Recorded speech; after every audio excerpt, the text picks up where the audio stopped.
can. All right, ladies and gentlemen, we are live for Donald Trump's emergency press conference, Palm Beach, Mar-a-Lago. We've got some movement starting a tad bit late, which is not uncharacteristic for Donald Trump. So let's listen in. I wonder what he's going to have to say. I wonder what kind of questions the press is going to ask him. Hopefully this time I won't get taken down. If any of you guys were watching on my last stream during Donald Trump's Madison Square Garden rally, I got taken down. YouTube just took down my stream, and it's really weird because I was talking to veteran biker afterwards. He called me a little bit later, probably maybe like 20 minutes after I was taken down. He was taken down too, and we were both using the same feed to stream to our audience. So I wonder if that had anything to do with it. But let's listen in. We've got some movement going on here. This should be very interesting. Emergency press conference. Donald Trump, Mar-a-Lago, Palm Beach. Waiting for Trump to walk up to the podium. How are you guys doing today? Americans have been disinformed because of CNN. Good morning. And ABC. Steve Bannon was released this morning. I don't know if you guys saw. And other networks out there. While we're waiting, I'll just go to this real quick. I don't know if you guys saw the news. Steve Bannon. News aggregate sites. Greeting his daughter. Straight up about that. Outside of federal prison. He is released. He should have been released. Well, he shouldn't have gone to prison in the first place. But he should have been released a long time ago. I don't know if you guys saw the whole scandal about him making the requirements to be released early. He met all those requirements because of, I guess, good behavior. But what did they do? They blocked it anyways. They went against protocol. They went against all the rules. They kept him in prison even though he met the terms of early release. But he is out of prison now, and I believe he is hosting the War Room today. So after I get off of this, I'm going to be listening to that because I love me some Steve Bannon, okay? I'm a big fan of, what do they call him? The MAGA honey badger, I think they call him, something like that. He's a good guy. He's very smart. Like him a lot. And that's the same thing you'll hear from RSBN. Let's see who we got in the chat. Hey, we got Michelle in the chat. It's been a while, Michelle. Hey, thanks, Michelle. Thanks for hanging out. Conservative media. Let's see. We got Dr. Insomnia. Hey, man, how's it going? Bill Phillips, my man Bill Phillips. Hello, Bill. Good morning. How's it going? It's 10:14. We had some movement for a second there, and now the movement went away. So I guess they're teasing us all. They're teasing. We know that one of our sponsors. Michelle says she's watching Bannon's War Room right now. I'm jealous. For more information, I'm jealous. I would be watching that if I wasn't watching this.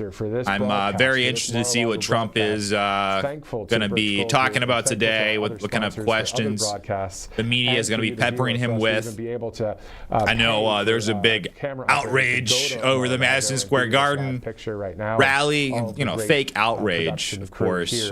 Tony Hinchcliffe told that joke about Puerto Ricans and all of the media feigning outrage, which is completely fake, of course. They just want to manufacture consent or manufacture vitriol towards the Trump campaign because it's, I mean, knock on wood, Donald Trump seems unstoppable right now. I'm knocking on wood. I mean, it's hard for me to say that. But I'm just like looking with my own eyes. I'm like, it's pretty incredible. But you never know what kind of tricks the left has up their sleeve because they are throwing everything that they have at Donald Trump right now. And really, it hasn't been anything. The October surprise has literally been calling him Hitler again. And then they have this weird reactionary thing to his rally where a comedian tells a joke and they're all pretending like, you know, it's the worst thing that they've ever heard. They compared Trump's Madison Square Garden rally to a Hitler rally. It's just like, is this all you got? Really? Really? You want to call him Hitler again? I saw this tweet, and it went. It had all these dates on it. Went all the way back to 2015, all the way up to 2025. And 2015, Trump is Hitler. 2016, Trump is Hitler, all the way up to 2024. Hey, guess what? October surprise, Trump is Hitler. Oh no, I'm surprised. So it's kind of weak sauce from the left. But I guess we'll know for sure after November the 5th, because we know that the left operates the best in the shadows. That's when, before you even know what's going on, all of a sudden, you're just like, wait, what's going on? What coverage for you? Where did all these votes come from? So that's what I'm worried about. So I hesitate to say, Trump is. We've got this in the bag, but it sure looks like it. Right here. So it's going to be a very interesting. Pretty much after what do we got? 8 days now, 9 days, something like that. The stage there, and we wrap up our broadcast. I can't wait. I believe if he's speaking, I think it's at 6 o'clock. Okay, so he's speaking at 6 Eastern, around 6. Even if it's a little bit later, we might be able to start that Prayer for Our Nation show at 9 p.m. Eastern time tonight. It'll be on a different link, and it's our last show if you'd like to watch for the Prayers for Our Nation, at least our last show for this month. But we know that the election is around the corner. So next Tuesday, there is not going to be, I believe, a Prayer for Our Nation show, but instead, 7 days from now, we'll have a lot of election coverage right here on Right Side Broadcasting Network, your election headquarters, as we will have people here in studio, myself and others. We'll be announcing the information shortly, but it's going to be quite the coverage here on Right Side Broadcasting Network as we watch and see how the polls, when they close and the votes come in. And wouldn't it be wonderful to be able to, for those of us that do enjoy a beverage, to have a sip of champagne that night, or maybe even some sparkling juice if you're not into drinking. No worries either way. The point is, we hope to have a lot of smiles on our face, and we hope that some way, somehow, this is going to work out for the good. As it says in Romans 8:28, all things work out for the good to those that love God and called according to his purpose. So we're looking forward to that. That's 7 days from now. We'll have live coverage right here at Right Side Broadcasting Network. And we'll have more details to come about where coverage will be and all of the details a little bit later. But as you see there, guys, we've got 2 vantage points. One at the doors where President Trump will most likely be walking in. And then, of course, at the podium there where he'll be taking to that podium here shortly. So it's 10:18 a.m. Eastern Time, 7:18 out there on the West Coast. For those of you that are watching on the West Coast, wow, that's quite early, but thank you so much for tuning in here on Right Side Broadcasting Network as we await President Trump here at Mar-a-Lago. Okay, so we know that I've been asking you about this question here. I think what I'm going to do is I'll give you the answer as I know that. Hey, good morning, Jeremy Brummer. We got Jeremy Brummer, my man, in the chat. Hey, thanks for modding, Jeremy. Thanks for hanging out this morning. Down the golden escalator. Just waiting on President Trump. Yes. At Trump Tower. Emergency press conference. I had to cover this one. Are you ready? Rockin' in the Free World from Neil Young. Neil Young's song, Rockin' in the Free World. When I heard that the other day, because I wanted to watch, sometimes I'm a news or political. Count Durpula says, hey, so what's the emergency? I don't know. This was, I say it's an emergency. It was announced last minute, so when something is announced last minute, it seems kind of like an emergency. So that's why I put emergency press conference. So it must be something good. So it was supposed to start about 20 minutes ago. So it's for my time, it's 9:20. It's 10:20 there. So we should be finding out very soon. So stay tuned. We should. I thought we had some movement a second ago, so I started the stream. But they must be just setting things up. So sit tight, and we'll find out any minute. 2015. He and the future First Lady Melania Trump coming down the golden escalators in Trump Tower in the heart of Manhattan, and that song "Rockin' in the Free World" playing by Neil Young. So I know it's a bit early for that kind of song, but just as an update on Joe Rogan's podcast, he had an open invitation for Kamala Harris to come on his show. The free world, along with Donald Trump, after following Donald Trump for the globe. Looks like he rejected her terms, the Harris campaign's terms. He said also, for the record, the Harris campaign has not passed on doing the podcast. They offered a date for Tuesday, but I would have to travel to her, and they only want to do an hour. I strongly feel the best way to do it is in the studio in Austin. My sincere wish is to have a nice conversation, get to know her as a human being. I really hope we can make it happen. So that's an update about the I believe a lot of people do, especially possible China or North Korea. Rogan interview with Kamala Harris. So back here, I feel like they just wanted to make it difficult and offer all these restrictive terms to Joe Rogan. Joe Rogan, knowing that he wouldn't accept those terms. I don't think Joe Rogan, at least from what I've seen, has ever done an interview out of studio. So they want all these special terms that only apply to Kamala Harris. They want him to fly to her, and it's just like. And if you like to follow any of Kamala Harris is not exactly the type of person that pulls in any numbers. So why would he go out of his way to fly to her, spend only an hour? I mean, I don't know if you guys watch Joe Rogan that much. I listen to him frequently. Accounts that we're following. I don't know if I've ever seen any of his episodes last less than like maybe 2 hours. The vast majority, I think, are over 2 hours because he really likes to drill in and get to know the person that he's talking to, get to really flesh out their ideas. And, I have a feeling that Kamala Harris would have a problem fleshing out her ideas or even pretending to be a real person.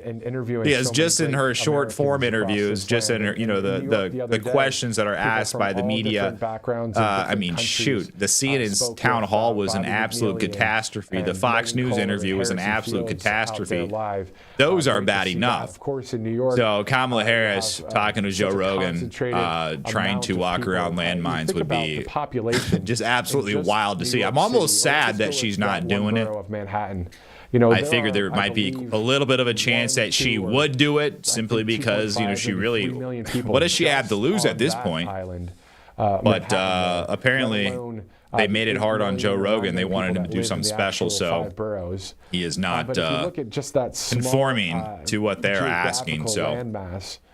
And then you go to LA and you have several million people there spread out over that urban sprawl there. It's just wild to see the amount of people that can just be in one specific area. And that's Sarah says, today, of course, left a comment here. She says that Trump just texted out he's about to make a major announcement. I wonder if I got that text message. I get a lot of text messages from Donald Trump.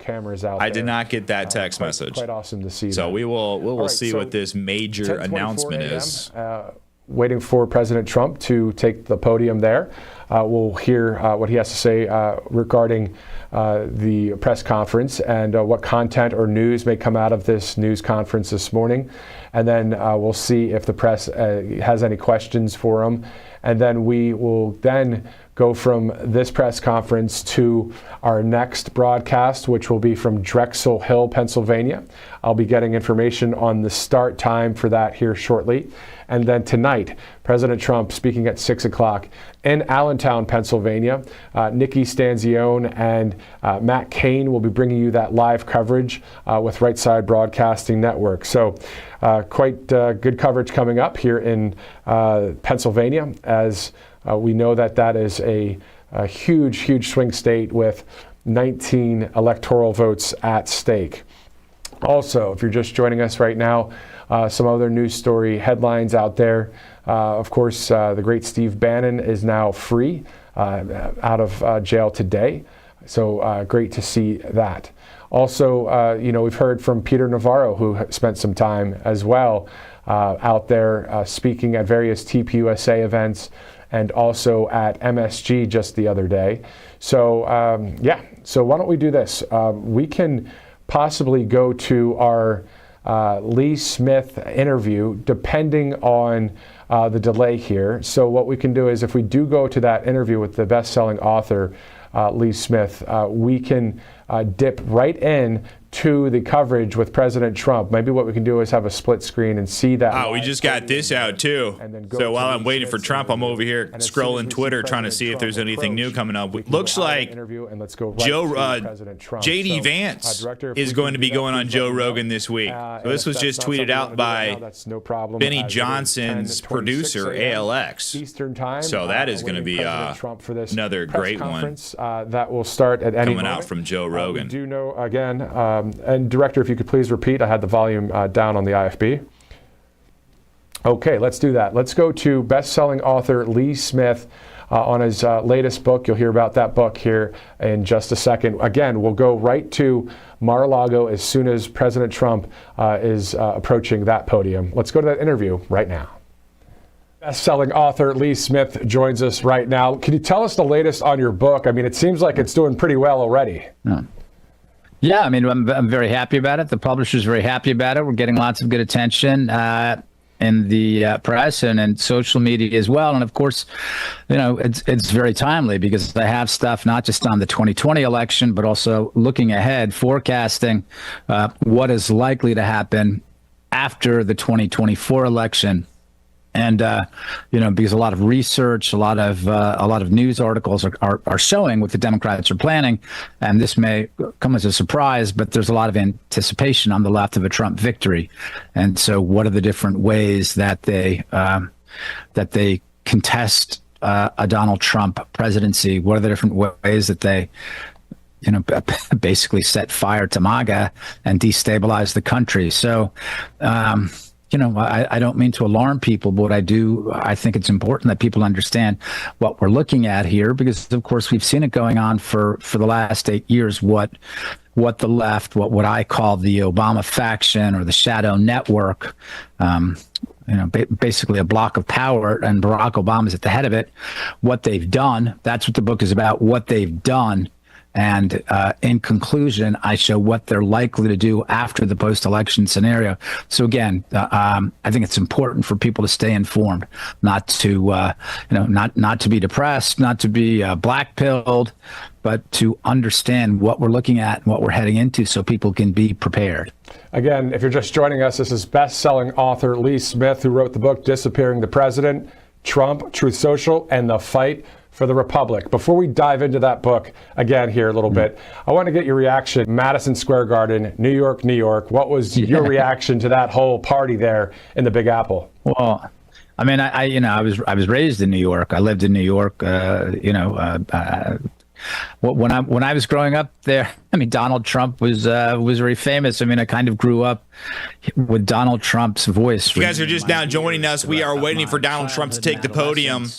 So, you know, I mean, I thought pushing a little bit over, a little bit under, rather, 30 minutes late, 29 minutes. It's supposed to start about 30 minutes ago, so he should be showing up anytime, any minute. And, you know, when you go to concerts at Madison Square Garden. This emergency press conference. Concert feel, you know, they're interested to see what he is going to be talking about here. Some rock classics, and then the First Lady, former First Lady, and likely future First Lady Melania Trump comes out there in that fantastic print dress.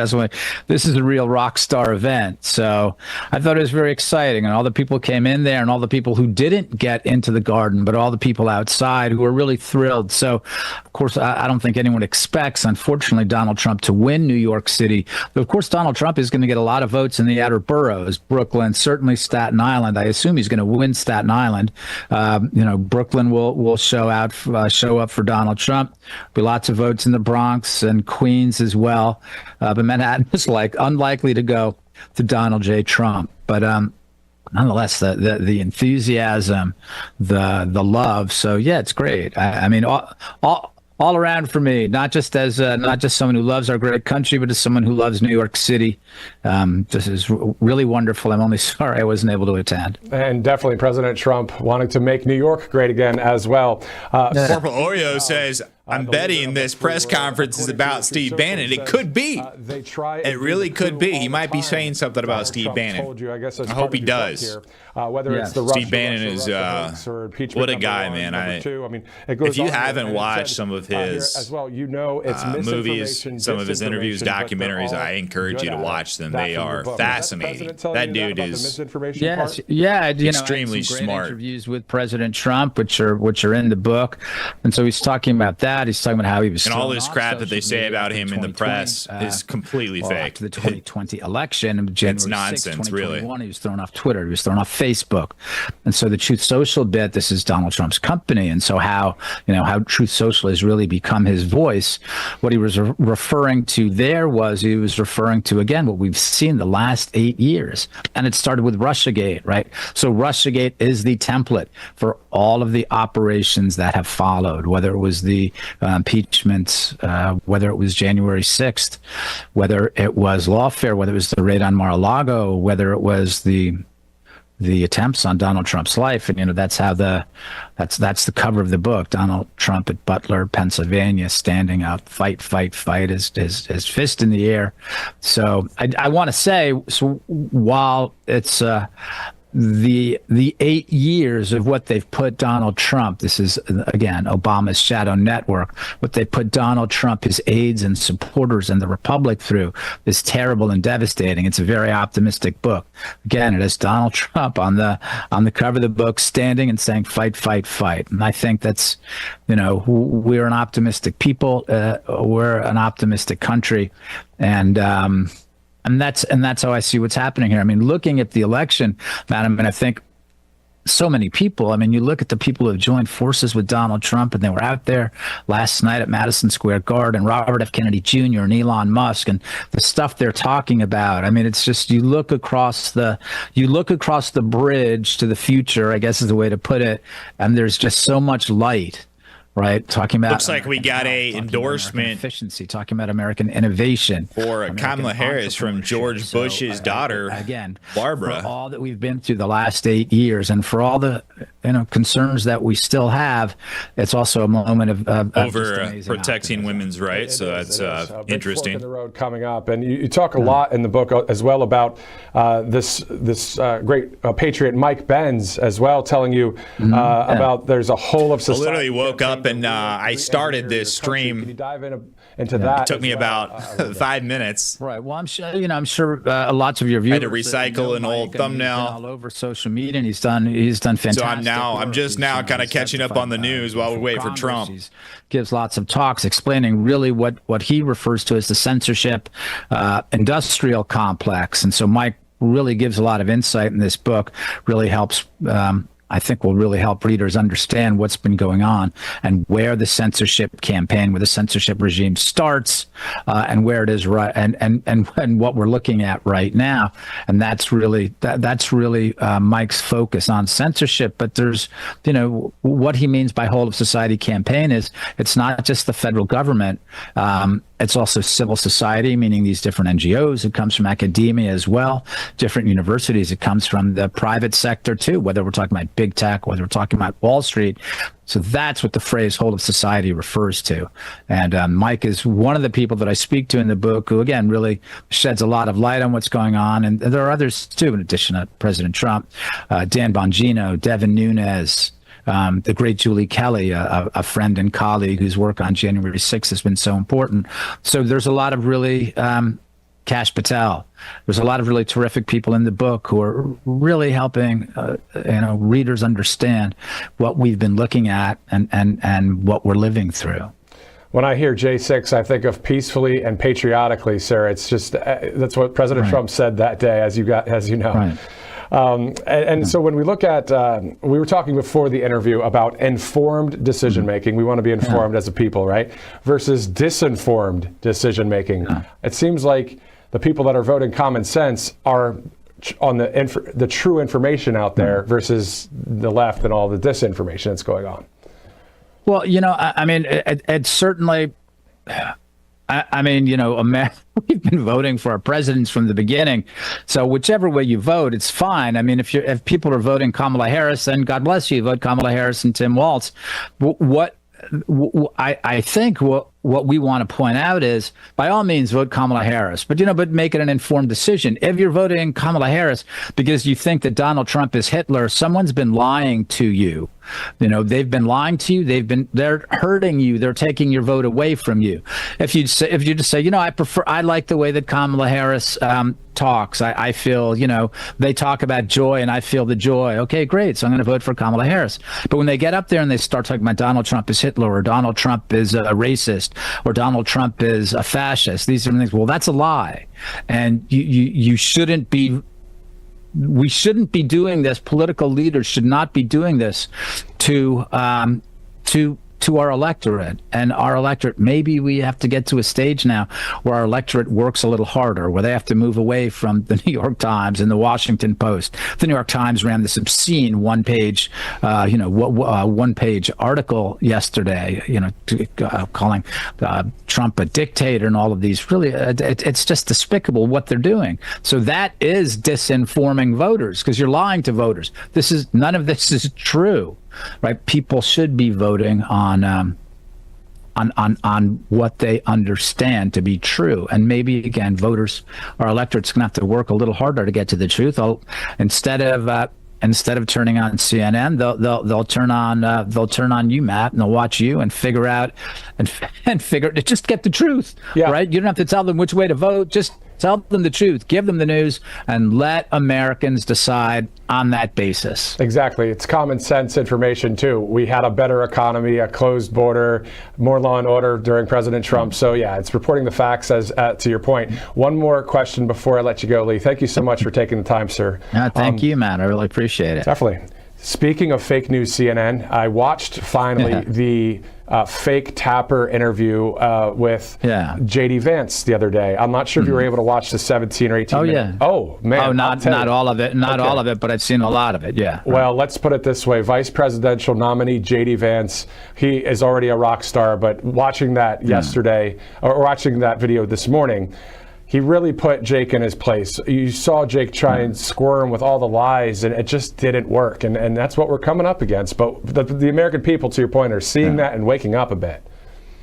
Well, I mean, it's really unfortunate the role that CNN played in Russiagate. I mean, they're really at the origins of Russiagate, so I can understand why Jake Tapper and other people there would like to obscure the very negative role that they've played. But those are the facts, and J.D. Vance was right that CNN lied to their viewers about Russiagate. They lied about Trump and collusion, and they kept bringing on guests to reinforce that lie, and they knew from the very outset that they were part of look, this is the shameful thing, right? That they were part of an intelligence operation. So it's not just that the media got tricked and Jake Tapper and Carl Bernstein got fooled. They were part of an intelligence operation to frame Donald Trump as a Russian agent and to spy on Donald Trump. And that's a very shameful thing, right?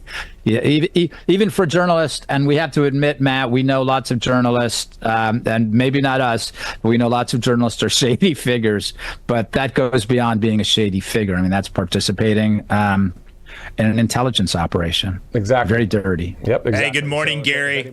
We are just waiting for Donald Trump to take the podium. He should be taking it any second now. Fake Tapper. A little bit over 30 minutes late. He was supposed to take it about 39 minutes ago. Author Lee Smith, his book is awesome. Disappearing the President, Trump, Truth Social, and the Fight for the Republic. It's on sale right now, so go ahead and buy Lee's book. Lee, thank you so much, sir, for joining us on Right Side. Yeah, thank you so much. Always a pleasure to be with you. Thank you, sir.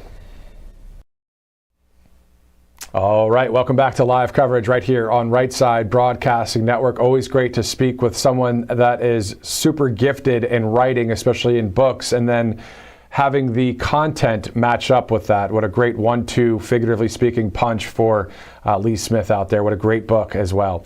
You're looking live right now at Mar-a-Lago as we await President Trump to take the podium there. We are also looking forward to showing you all of the coverage today in Pennsylvania as well, in Drexel Hill, PA, in Allentown, Pennsylvania.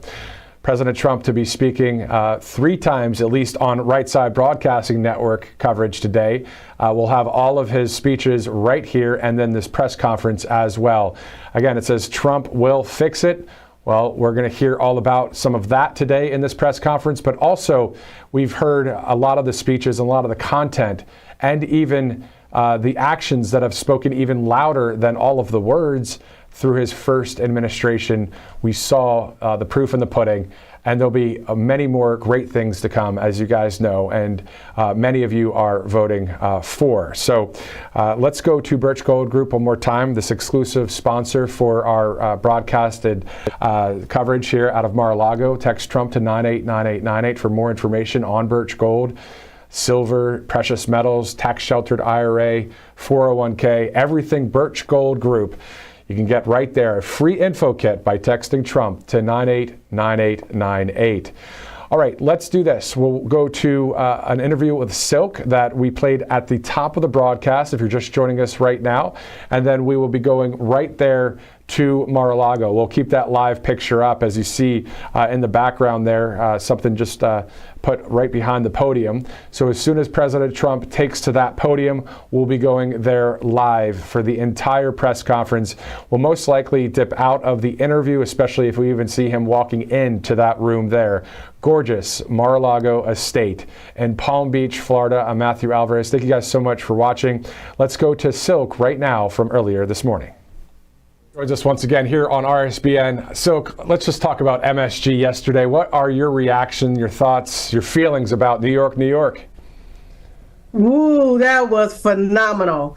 I mean, to see the New Yorkers come out and the way that they did for President Donald J. Trump. This is Silk from Diamond and Silk, huh? There on stage, her sister passed away, I believe. Letting them know that, I have not forgotten about y'all. Y'all are part of America too. Shame on this political arena that wants you to think that Democrats own certain states, all right, certain people, and that Republicans, you can't put your hands on them. If you do, we're going to do this, we're going to do that. But I love how President Trump is like, I am for all people. I don't care if you're Democrat, Republican, Independent, black, white, pinstripe, polka dot, or plaid. I am for all American citizens, and I dare to go into the places you say I can't go to. I dare to go into the places and see and speak to the people that you say I can't speak to. That's what we need in a leader like President Donald J. Trump, somebody that's going to go toe-to-toe against the status quo. They always love to talk about his rough edges, but we need President Trump's rough edges to cut through all of the stuff that's been going on in our country and in our political system. So seeing him there in New York at Madison Square Garden was phenomenal. Amazing. You could just feel the energy just oozing through the TV. And I was sitting there and I was looking at my husband and I said, I know them Democrat rats, they just running like roaches today. Just wonder how we going to get past this. Listen, these people, the Democrats have been lying to the people for a very, very long time. They want us to think that people are actually for their demonic ideology. And the truth is, people are for truth.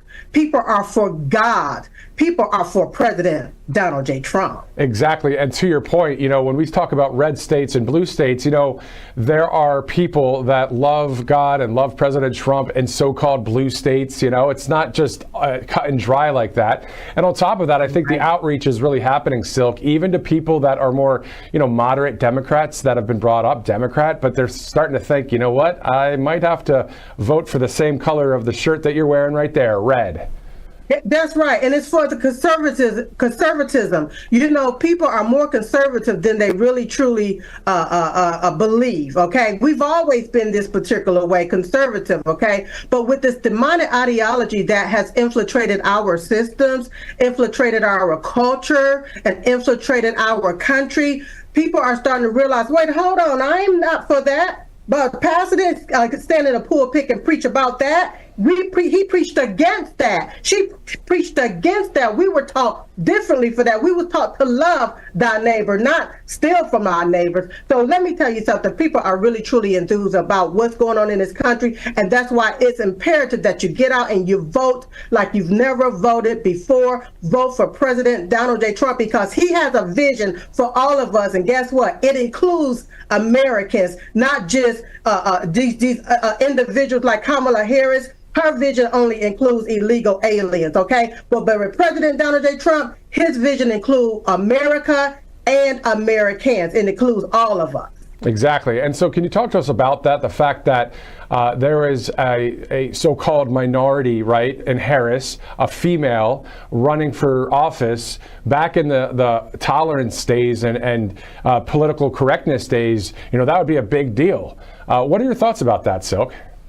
Well, I view Kamala Harris, of course, as a DEI hire because she didn't earn anything. All right. She didn't earn one vote. And one thing about the Democrat, they love to stay stuck on the minority. But one thing I remember Diamond and Silk, my sister and I, saying that we're not the minority. We are part of the majority. The reason why the Democrats love to separate, especially people based off the color of their skin, is to keep you stuck in a smaller box. It's easier to control you when they have a particular label on you. So the minority means less than, okay? And what they did is label individuals as less than. So when you talk about Kamala Harris and she wants to, be within this minority group, okay, they want to label her as this minority, that's just a whistle talk is what it is, okay? It's so that you can say, oh, this is relatable to you. But let me tell you all something. It's a whole new day out there in America. People have went from woke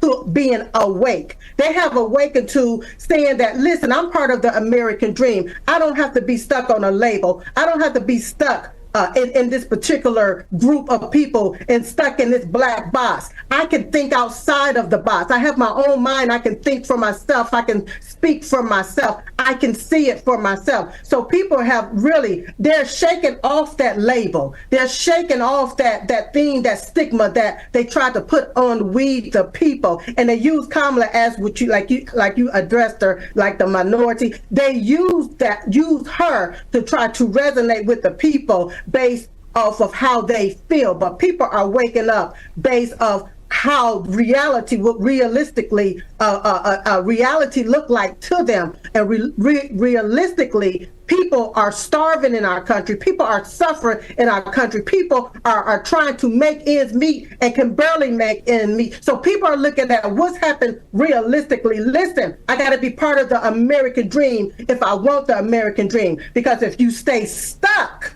in the color of your skin, if you stay stuck on a label, then that's where you will always be. Listen, all of us is part of the majority. All of us are American citizens, and all of us should have access to the American dream. And that's what President Donald J. Trump wants for all of us, all Americans. I don't care if you hate President Trump right now. I didn't tell you to like him. I didn't tell you to love him. I'm telling you to vote for him because he's the only man with a master plan to make preach it great again. Silk with the sledgehammer to the mainstream. Let's go, Silk. Talking points and the. You guys are just now joining us. We were waiting on Donald Trump to take the podium any minute now. And it's not going to happen. When God looks at us, he looks at us. He loves everybody, and he wants everyone to come to salvation. Emergency press conference. That's right. Stick around. It's going to be a wild one. I hear it's going to be pretty crazy. So everyone's speculating what he's going to be talking about. I don't know what he's going to be talking about either. But it's going to be good, whatever it is. We are only a few days out from the election, and I'm sure he's going to be dropping some bombshells. Let's try to make. So stay tuned. That's how President Donald J. Trump is. Unlike Kamala Harris, who's going to run just like a dog, just going to run away from the issue, just going to giggle about the issue. President Trump is about going there, sitting at the table. Honey, let's figure this thing out so we can work this out because we want this to be good on both sides of the aisle. That's the man that I know in President Donald J. Trump, and that's why you got to get out and you got to vote for him. Silk, thank you so much for joining us once again here at Right Side Broadcasting Network. Where can everybody watch your show? Of course, right here at RSBN and a number of conservative outlets, correct? Most definitely, different networks, but my main focus right now is here at RSBN Network. You are Right Side Broadcasting Network. This is where you can watch the Diamond and Silk Chit Chat live show right here on this network. And be sure to support this particular network right here. I love you all from the bottom of my heart. God bless. We love you too, Silk. Thank you so much. We'll see you later. Thank you. All right, so about 10 minutes to the top of the hour, you're watching live coverage on the right side of your screen. That is, of course, Mar-a-Lago in Palm Beach, Florida. President Trump to take the podium there. We'll be hearing more of the content, of course, and some news that may break from this news conference. But also, at the end of the day, President Trump speaking about how he is going to fix this broken country. It is fractured. It is hurting. And it needs a lot of repair. And if there was a doctor that I would want to fix this whole thing called America, it would be Donald Trump.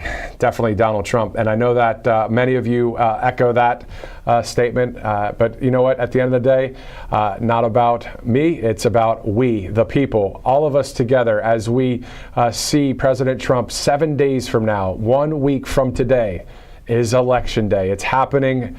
My wife sometimes is funny. She goes, whenever it's a various thing in life, she goes, it's happening, it's happening. Well, it's happening. Right now, it's happening. It's 7 days away.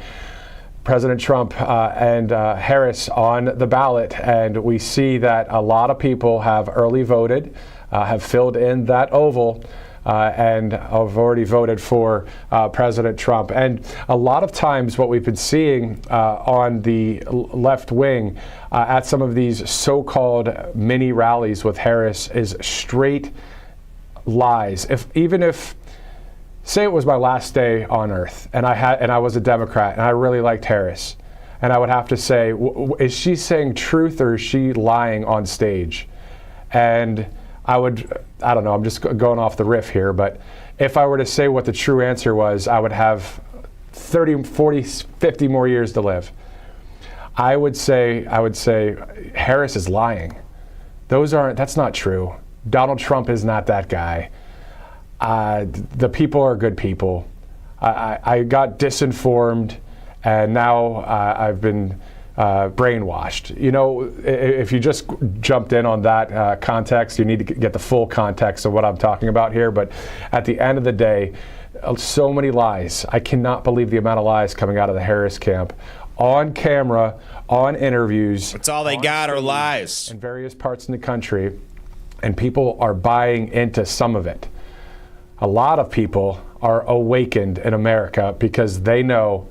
You know what I think woke up a lot of people, even Democrats? How about when you go to the Michelle is saying, unfortunately, I don't think we're going to know who even won Harris. How about the southern until the middle of November? That's a good point. How about we got some states saying that they're not going to finish counting the ballots until days after the election.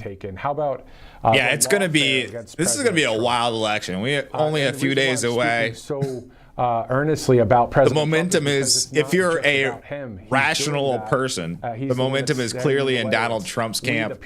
So if they're in his favor, President Trump, they want to do that to we the people, and so that's why. But then again, we play straight. Woken up, and hopefully, any of the establishment people that maybe even in the voting electorate have woken up and said, you know what, this is real now. This isn't just about some dollars from a lobbyist. This is actually my family needs to be safe. My family has to have more money. I have to have constitutional rights. I have to have freedom. And we want a southern border that's closed. And that's the person that we see that's running on all of these great 20 promises from the GOP platform is DJT. It's not Harris. Harris has a copy and paste platform from Biden. So we see what's going on there. We know that this fork in the road is very real. We want to laugh again. We want to enjoy TV shows again. We want to enjoy movies again. Speaking of movies, if you haven't seen Reagan yet, I've seen it 3 times. It's that good. How patriotic of a movie that is. How much of a roller coaster it is. But an awesome movie that will really encourage you as well. And how about other television? Obviously, Right Side Broadcasting Network with live streaming of all of the live events. We were highlighted in Tucker Carlson's Art of the Surge. That's great TV as well. President Trump is great TV regardless. He was an entertainer, obviously before that a real estate mogul, did great things for New York City, being from Queens. But then now in 2015, going down that golden escalator, if you caught the broadcast earlier and you maybe missed the answer, I was asking which song was being played when he came down the golden escalator with beautiful Melania Trump, the future First Lady, in 2015. The song that was playing is Rockin' in the Free World from Neil Young. And again, if you can, just on this random Tuesday, 7 days before the election, why not play that song if you have an extra phone around with Spotify or Apple Music, and just play it and enjoy that song, and try and have some joy, as we know we're in for it here with 7 days until this crucial election for our nation. We don't want to wind up like Brazil. We know Jair Bolsonaro is the right leader for that country. The people wanted him, but it was taken from him. We don't want to end up like Venezuela. Do you remember in Venezuela, just over the past months, there were police forces, the officers were joining the protesters. They were taking off their uniforms and being with the people. How about just recently in the UK, there was a huge freedom event on the 26th. And if you say something just off, or if you do something wrong and the censorship didn't catch you, you get in trouble. This is literally what we're facing in 1 week from today. I'm not just saying that for drama. I really believe that on Tuesday, when we see these results, hopefully we see them that night. But literally, that's the direction of our country if Donald Trump is not sitting in the White House. I really hope and pray, and I know you guys do too, that this is going to work out for the good for our country with President Trump back at the White House.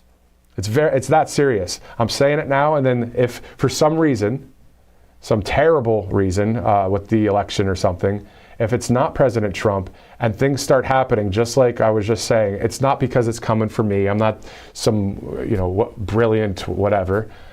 Other people have said this. We are really facing communist type of ways in this country.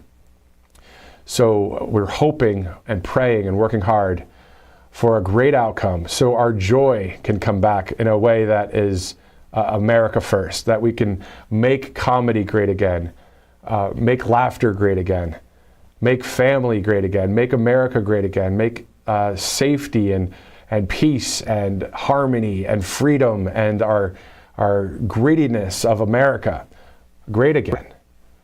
We're facing such a serious time. And I'm glad that most of us that are watching right now and that might watch on the replay later, already know what we're up against. But we're hoping, praying, and working hard for the great outcome coming up as we are headed to the top of the hour, 11 a.m. Eastern Time, as we await President Trump. April says, where is Trump? Famous person on earth, as you guys know. I don't know. He should be showing up any minute. We are almost an hour. We know this. After this press conference was supposed to start, God is with President Trump. He should be showing up any minute. Fear not, for God is. We had some movement a couple times. We obviously are not really seeing any movement right now, but I'm assuming any minute now he should be taking the podium. So hang tight. Anchor in his spirit as well. We are hoping for a great outcome with President Trump, of course, in 7 days from now as we approach the top of the hour, 11 a.m. Eastern Time. I'm Matthew Alvarez. Thank you so much for live streaming in here on this coverage, whether you're watching on the RSBN app or online on our website, rsbnetwork.com. You may be watching on maybe X or Facebook, or also you may be watching on YouTube, and of course, the great free Rumble, rumble.com. We have a channel on there. Thanks for following us and watching as well. You see there, text RSBN to 801-801 if you'd like to donate to this network at all for this next 8 days and into the future of any kind of coverage. We're looking for, of course, any kind of funding when it comes to paying for all of what you guys have been watching.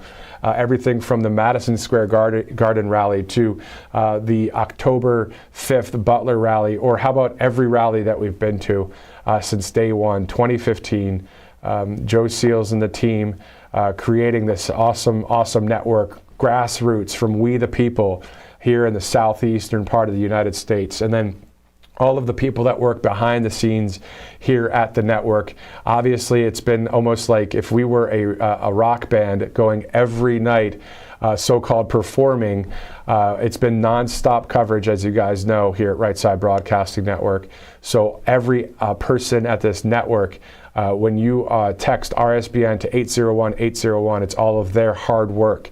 Every production staff here at the network, and everybody, of course, today on air, but also Nikki Stanzione and Matt Cain, and yesterday Bobby McNeely, Ashley Brassfield, and the list can go on, of course. Christina Loren, Mike Fortin, Paul Ingracia, Titus Ellis Smith, Paula Scanlon, Megan Kohler.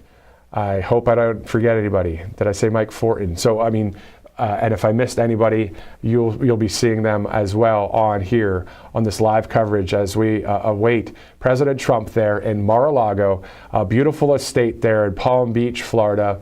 As some people have said in the past, the Southern White House. Quite interesting to hear that, but also to know that that is the place where someone that has already done so many great things for this country, not only during the first 4 years of his administration, but even over the past 4 years, it seems as if he is the acting president of this country because he's the people's candidate.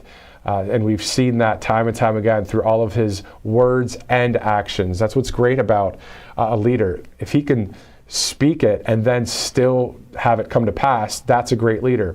We've heard some great speeches from both Republican and Democrat presidents in the past, but did they do what they said they would do? Well, we know that with President Trump, that's what he has done. He has spoken and things have happened. He spoke and said, if Biden were to win the White House back in the 2020 election cycle, he said if Biden were to win the White House, gas prices would be upwards of $5, $6, $7 a gallon. Then later in some of the campaigning, he talked about how these other countries are not providing us the best people. Some of them are criminals coming right out of prisons and jails and institutions.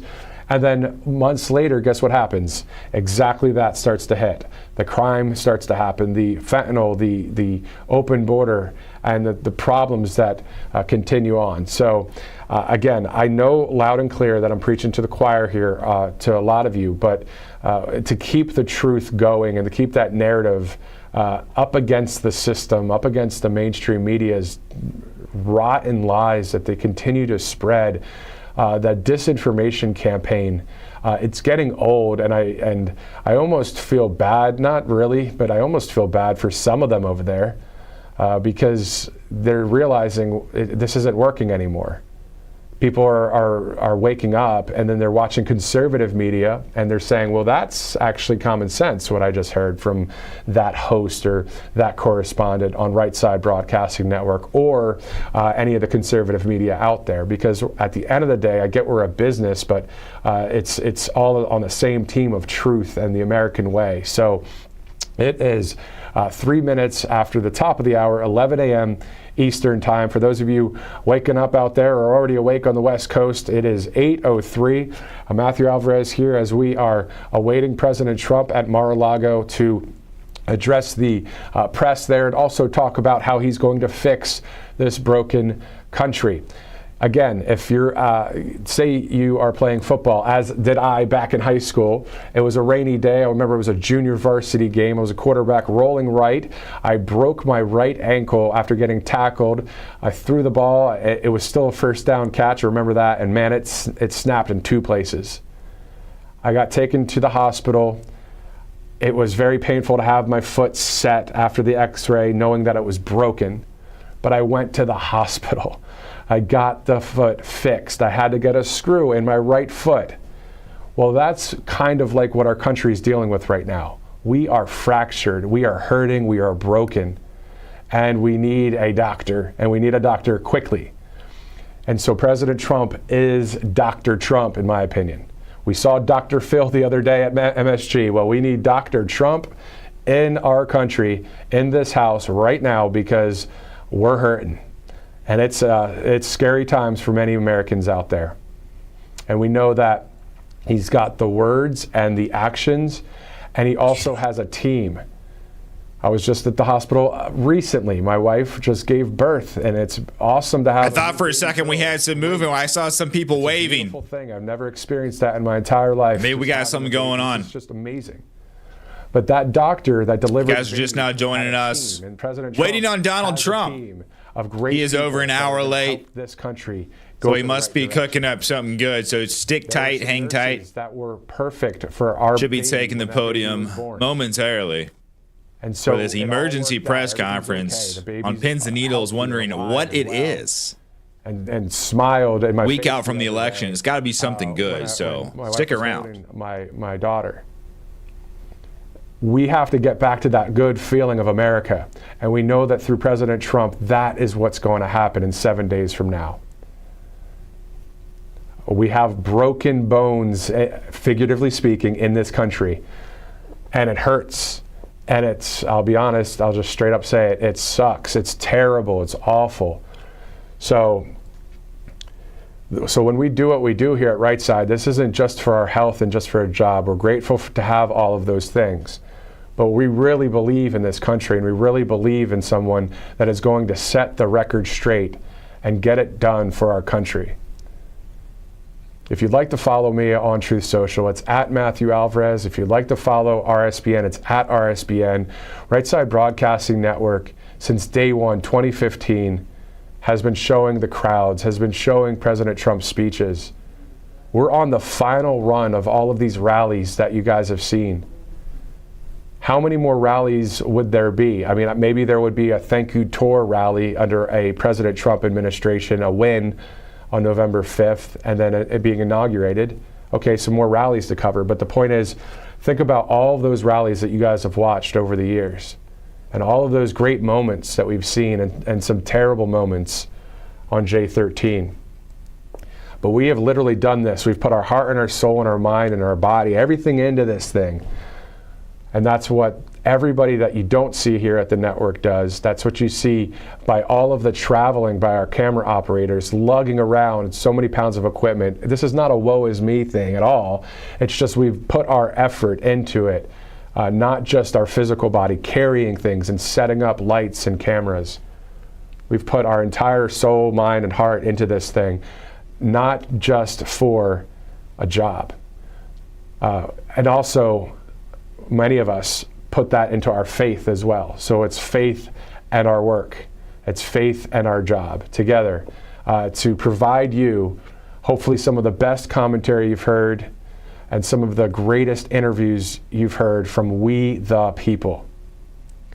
And then on top of that, the main bread and butter, Joe Seals, our CEO, who said, you know what? They're not showing President Trump's speeches. They're not showing the entire crowd. President Trump is saying all of these great things. He's running for president back in 2015. And the mainstream media already knew. They sniffed it. They said, you know what? This Donald Trump guy, he's an outsider. He's bucking the establishment. Bucking with a B. And you know what? Bucking with a B. You had to clarify that one. Have the entire speech from start to finish. Let's show the American people what's up. And we got some going on. I see some people looking around. We've shown what's happening. Almost, I believe, millions of people on camera. Millions of people. Ready to get the show on the road. Rallies since 2015 till now into the future. Because the mainstream media, they sniffed something. They said, you know what? He is an outsider, this candidate. And the establishment Democrat leadership probably, as you guys have seen, works with the left-wing media and the mainstream media. And they didn't want to cover any of those details. Not the passion for this country, not the true candidate, the people's candidate. And remember all those videos on YouTube back in the day when all the networks had to announce the next... Man, he's really letting the suspense build for this press conference. The United States goes to Donald J. Trump. Must be a good one. I'm glad that happened, and I hope to see it again. He shocked the world in 2015. Let's see it happen again. We pray so much, guys. We've been praying. Watch that Prayers for Our Nation show tonight at 9 o'clock Eastern right here on Right Side Broadcasting Network as we get ready to show you so many events today here on Right Side. This press conference at Mar-a-Lago, the Drexel Hill, Pennsylvania coverage coming up later today. Then President Trump has a rally tonight in Pennsylvania. So pass this link on to as many friends and family as possible to just watch the next 7 days of coverage, but not just to watch RSBN, to watch the full speech and to hear from the people and to have all of the crowd angles out there when it comes to showing the truth of what's actually happening. For so many years, mainstream media, even before 2015, kept the truth covered, whether that's words of angles of stories, or whether that's just visual pictures. They didn't want to show the crowds. They didn't want to show all that support. And they don't even show those videos, as President Trump says when he's at those various speeches. They don't tilt up the camera and look at what's going on. We do, and I know conservative media does. As we await their live right now, Mar-a-Lago, 10 minutes after, now 11 minutes after 11 a.m. Eastern Time, 7 days until the election. I'm reading at the bottom of our screen here at Right Side Broadcasting Network. You might have just missed it right before the October popular vote. Oh, we got Sean Hannity in the house, looks like. Is that Sean got some Hannity movement. Right, that is Sean Hannity. Sean Hannity, Alina Habba walking into the place. Now we're cooking. Here live right now. But previous. We'll see who else we got. So far, that's the only one that I recognize. Only ones that I recognize. Let me take that back. So this is going to be big. I associate him, of course, with Green Bay Packers. Wait, was that Trump? A great quarterback. Did I just see Trump, or am I imagining things? Coming up with President Trump. So the great Green Bay Packer quarterback, Brett Favre, will be joining President Trump. I might be at that rally, actually, believe it or not. Maybe, possibly. We'll see. And you're going to that rally. Hopefully we'll see a lot of cheese heads up there, right? A lot of the cheese hats that the Packer fans wear. It'll be fun to see that. Maybe paint it red and Get Lost says, I wonder if Brett Favre went to any Diddy parties. I'm going to guess probably not, because he has endorsed Donald Trump.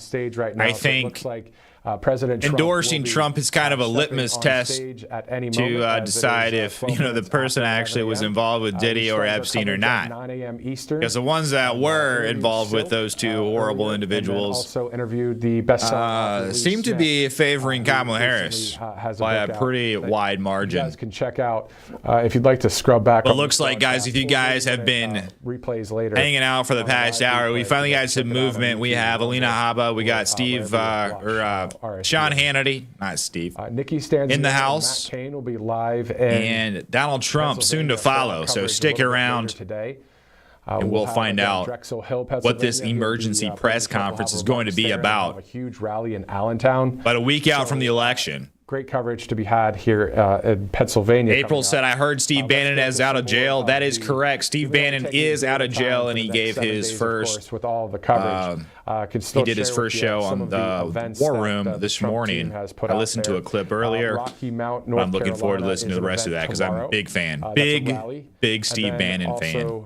The Green Bay, Wisconsin with Brett Favre event is tomorrow at 7 Eastern. But our coverage will be all day, of course. Tomorrow will be President Trump to hold a rally in Green Bay, Wisconsin with Brett Favre. That would be part 2 of our RSBN doubleheader tomorrow, North Carolina and Wisconsin. And then on Thursday, which is Halloween, October 31st, it looks like there may be 3 events that day. As of right now, what I'm seeing is one in New Mexico, one in Nevada. On Friday the 1st, he'll be in Milwaukee, Wisconsin. On Saturday the 2nd, in Salem, Virginia. These are all rallies, it looks like. Yeah, every one of these are rallies.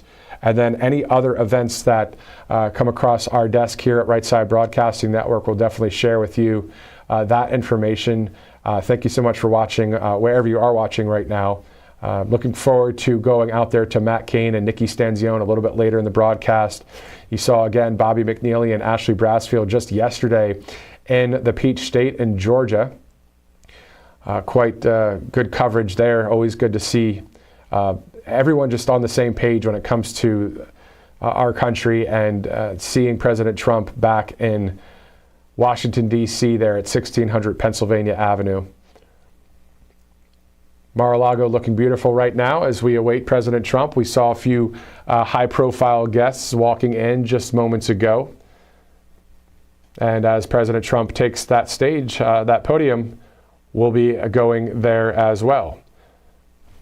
as it is 11:15 a.m. Eastern Standard Time. Director, if you could please repeat.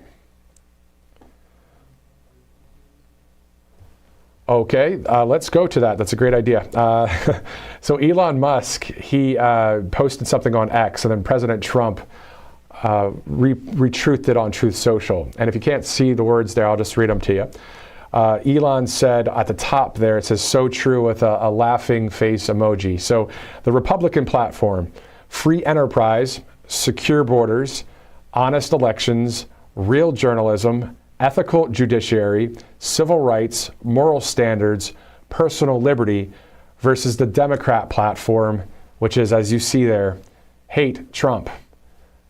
Pretty much that's, I can't think of any other way to describe it. So Elon Musk with a great meme on X, and then President Trump posting that screenshot on Truth Social on his Donald J. Trump, real Donald J. Trump account on Truth Social earlier today, as we await President Trump in Mar-a-Lago. And, you know, when it comes down to the common sense truth, it's just nice to see it, because after years of working in mainstream media prior even to President Trump, and then even as conservative media started to grow, I was still in mainstream media back in the day, and the common sense truth, the raw truth of things, were rarely covered or discussed and talked about.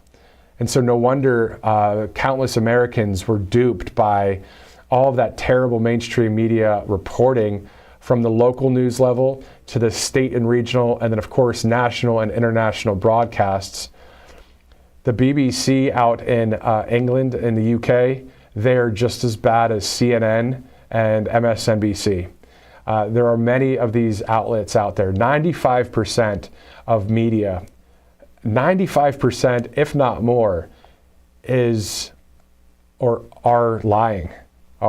Left-wing mainstream media talking points that are against we the people, and against the people of the world as well. Sometimes media promotes war. Sometimes media promotes communist ways of thinking and thought, and not covering truth. You should have seen the lower thirds the other day when Donald Trump was speaking at Madison Square Garden on MSNBC and CNN. See, while we're watching, and I was watching right here with you guys, our coverage from Bobby McNeely and Megan Kohler and Harrison Fields out there, and then all those great pre-programmed speakers. But when Donald Trump took the stage, on my laptop right here, I have an account that I can watch, of course, just like any of your streaming accounts. And I watched CNN and MSNBC as I'm watching RSBN. And I looked at the lower thirds, and there's President Trump, and they were all anti-Trump lower thirds. It wasn't just simple truth about President Trump.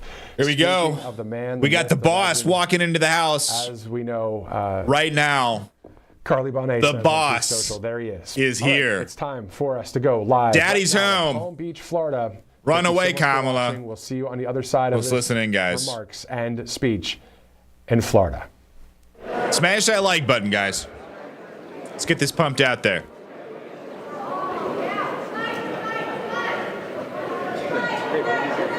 Coming up to the side so that they can introduce them.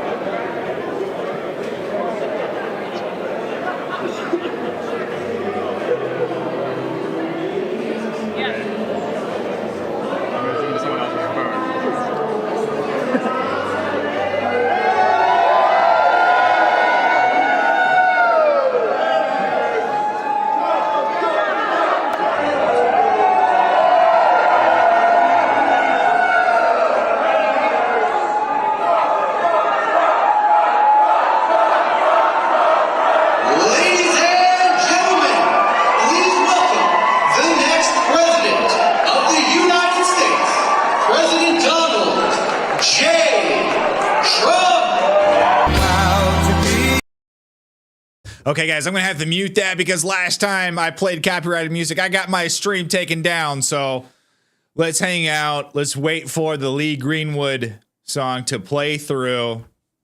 I don't know if you guys were watching my stream for the Madison Square Garden. I don't know what happened. My stream was taken down midstream, and actually so was Veteran Bikers. So let's hang out here for a second. So earlier we saw Sean Hannity, we saw Lena Abba, and I'm not exactly sure who these individuals up on stage are, but I'm sure we're about to find out. Donald Trump, Mar-a-Lago, Palm Beach, Florida. Let's wait for this song to play through. In the meantime, we got some people in the chat. BK says, I hate how archaic the rules are. Agreed. I completely agree. I mean, usually I don't have a problem with YouTube and music. Usually they just say that my stream is demonetized. They don't take it down. But looks like Trump's speaking. Let's listen in. Bad spots in Pennsylvania where some serious things have been caught or in the process of being caught. But the election itself is going very well. We're leading, I believe, in all 7 swing states. Let's go. So I appreciate everybody's work, and the spirit is unbelievable. I don't think there's ever been anything like it in our country's history, frankly, because we want to see our country get better. And that's why we're here, just to do a statement. And it's an honor to have some of our friends here. In less than 4 years, Kamala Harris has obliterated our borders, obliterated. We've never had a situation like this. Decimated the middle class, and runaway inflation has caused problems, the likes of which we never thought possible. Bloodshed, squalor to our cities is common, and they've unleashed a war and chaos all over the world. You take a look, everything's blowing up or getting ready to blow up. No respect for our country anymore, no respect for our leadership. No person has caused so much destruction and death at home and abroad should ever be allowed to be the President of the United States. You can't have that. You can't have that. So I'm running on a plan to save America. We're going to save America. We have no choice. It's the greatest there is. We love it, and we're going to save it. We have no choice. And it's going to be saving it from the incredible destruction that's been caused by crooked Joe Biden and Kamala. And she's responsible because he wasn't responsible, and she never said that. He didn't know too much about what was happening. Maybe that was exposed during the debate. And yet still the way they took that away from him was not right. It wasn't right. Shouldn't have happened that way. They walked in, they said, we're taking it away. They stole the presidency of the United States. You can call it a coup, you can call it whatever, but they stole it. They went in like taking candy from a baby. And can't have that. And she's running on a campaign of demoralization and really a campaign of destruction. But really, perhaps more than anything else, it's a campaign of hate, a campaign of absolute hate. And, you know, I said yesterday that she's a vessel, she is a vessel. It's a very big, powerful party with smart people, have to be smart, but it's vicious, they're vicious, and they're perhaps even trying to destroy our country. Because who would want open borders where millions of people can flow in from prisons and from gangs, the worst gang members anywhere in the world? Who would want this for our country? Who would want all of these transgender operations all over the place, like at will, even if you're in detention or want a transgender? These are things she stood for. Who wants to defund the police? She's wanted her whole career to defund the police. She only changed recently. She changed on 15 different items. Fracking. She was against fracking at the highest level. Wouldn't even think about it. Now all of a sudden, oh, I'd like fracking very much. But they change after the election in about 2 minutes, and I think Pennsylvania understands that. After 2 assassination attempts in just over 3 months, her lies and her slanders are very shameful and really inexcusable. And I can say that if I were president and somebody was being threatened, openly threatened like they've threatened me, I would say, if you do that, even if this was an opponent who I disliked, if you do that, we will obliterate your entire country, and it would all stop. But they wouldn't make that statement. They won't make that statement. And essentially that statement has been made by other presidents, even concerning their opponents, as you know. Today we're going to talk about the real character of Kamala, and a person who has no remorse for the anguish she's inflicted upon families all across America. On the contrary, I have to tell you, Kamala intends to conflict and keep this misery going, and she's going to keep it going as long as she can, because that's the only way she can get elected. She's going out and only criticizing, talking about Hitler and Nazi, and because her record's horrible. Her borders are the worst in the history of the world. There's never been a border in the world like this. I always say in third world countries, banana republics, they'd fight them away with sticks and stones if they had to. We let them come in, come on in. Knowing in many cases they're murderers, they're drug lords, they're traitors in so many ways to our country. If they were involved in our country at all, even that, they're coming back in. People that left because they were traitors are coming back in. Everybody's coming back in. And it's at a level that we've never seen before. Criminals off the streets. And you know, other countries from where they're coming are now setting records, good records for them, where crime is down 70 and 75%, because they're taking the criminals off the street. They're emptying their jails into our country. And they're not finished yet. I'm amazed. I thought they would have done it by now, but if you take a look at Venezuela, their crime is way, way, way down. Then you go to Caracas and you wouldn't recognize it. You can actually walk the streets without being shot or killed or mugged. It's becoming a safe city because they've taken all their criminals, most of them, the rest are coming. They're all coming. They've taken their drug dealers and they've put them into the United States of America. Thank you very much, Kamala. I appreciate it. But she continues, and she will continue this misery, and her policies have caused such harm and such pain. And the three great people up here with me are going to just discuss that for a little while, about what's happened to them, how their lives have been shattered. I'd like to begin with the story of one mother whose life Kamala has utterly destroyed this life. And we're talking about thousands of people in very similar situations. Every day under Kamala, open border policies. And if you remember, Joe Biden appointed her as the border czar. She doesn't want to use that term, but let's say we'll just use a different term. She was responsible for the borders, totally responsible. She never made one call to Border Patrol.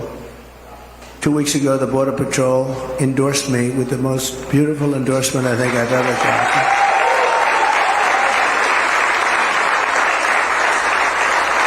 And in all fairness, they've endorsed me every single year, but they've endorsed me again, and they endorsing me, saying I was the best president we've ever had and the best president by far on the border.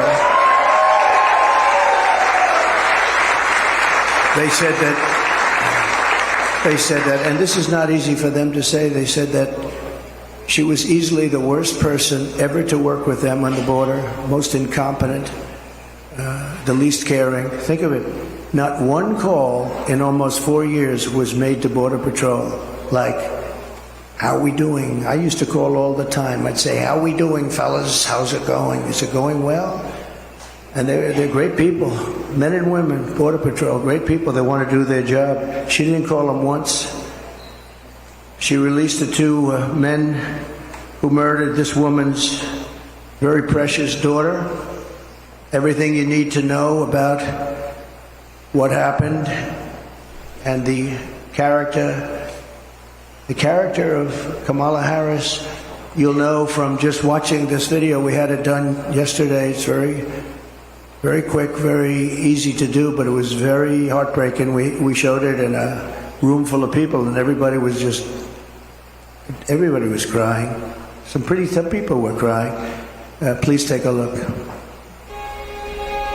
Sunday night, I asked her to not stay up super late because of her coming to work with me in the morning to do her summer school. She said, okay. I told her good night and I love you. I went to bed, not realizing that that was going to be the last time I saw her. We're best friends. Go shake it again. I woke up to notice she wasn't in her bed. I'm in my heart trying not to lose my mind because I don't know where she is. I finally remembered her phone had a location on, and her phone was pinging just 2 minutes down the road, right behind the skate park. I start driving to the direction the phone was being pinged at, and I see a couple cop cars with lights on. I see yellow tape, and immediately my heart drops and sinks to the bottom of my stomach. My daughter's hands and ankles were both bound. She was strangled to death, left with no pants. And I know in my heart, she fought incredibly hard. She was not going down without a fight. We begin with two men we're learning are charged with capital murder tonight, accused of killing a 12-year-old girl. Police say these men strangled her before dumping her into that creek. Both men were in the country illegally. Apprehended, then released by Border Patrol less than 3 weeks before Jocelyn's death. The men accused of killing Jocelyn Nungare are affiliated with the gang known for brutal violence. Kamala Harris was in charge of immigration and our borders. If we had better border policies and not open borders and not these catch and release policies, I truly believe this all could have been prevented. Under her being vice president of this country, my daughter's life was ripped away from her. She had her entire life ahead of her. Happy birthday, dear Jocelyn. My daughter is 6 feet in the ground based off of policies that she allowed to keep. Kamala Harris did have one job, and she not only failed, not me, she failed my daughter, she failed Jocelyn. You know, she was only 12. President Trump reached out, gave me his sincerest condolences as not a former president, but just as a father, someone who cares. I believe Donald Trump needs to be back in office. I can at least know that my next child will be safe in this country.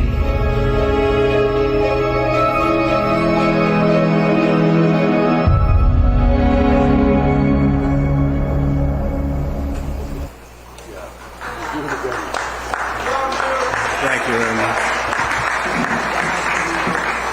So I know we talk about inflation and the economy, but to me, there's nothing more important than the fabric of our country being destroyed by people placed there, violently placed there, as far as I'm concerned, foolishly, stupidly placed there. I think what's happening on the border is the single biggest issue, and I'm seeing it more and more. When I speak, I see it more. Inflation's terrible. It's hurting our country. It's just decimating our seniors.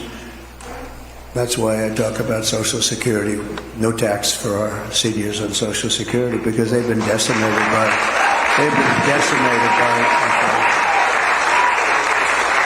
But what Kamala did to Jocelyn and her family is the most heartless and cold-blooded betrayal imaginable.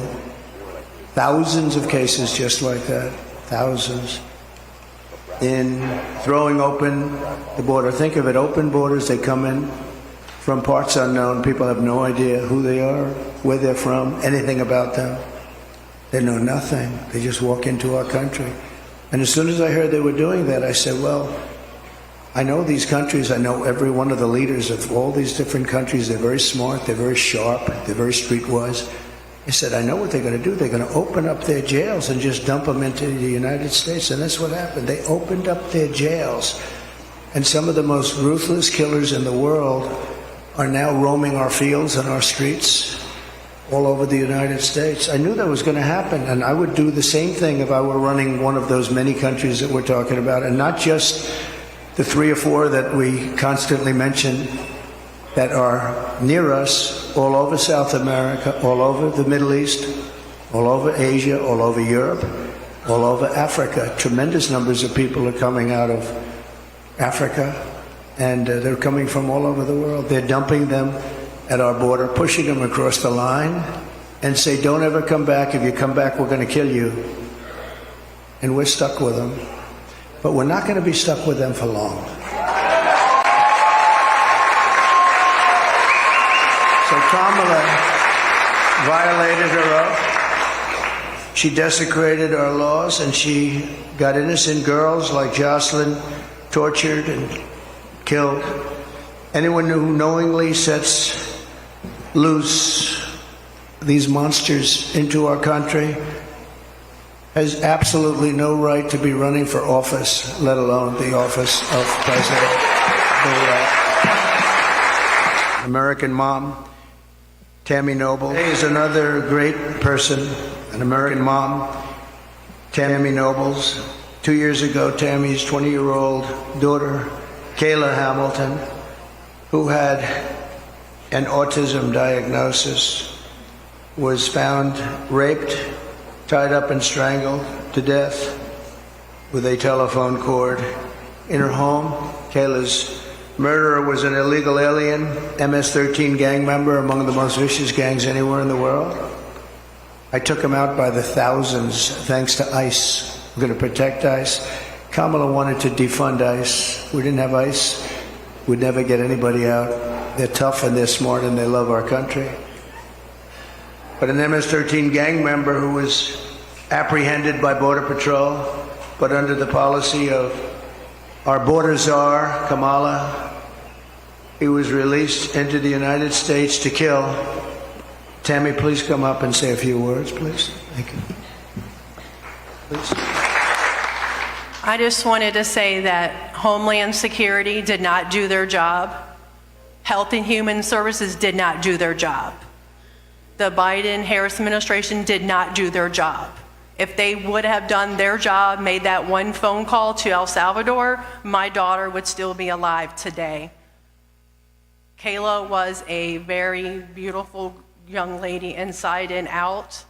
She was independent, learning to become independent. She had 2 jobs. She overcame obstacles dealing with autism and was able to find a job that she loved. She loved animals, especially her cat Oreo, and she cared about the homeless. She loved God and she loved going to church. And her life was just ripped from her 3 days after she celebrated her 20th birthday. Thank you for having me here today.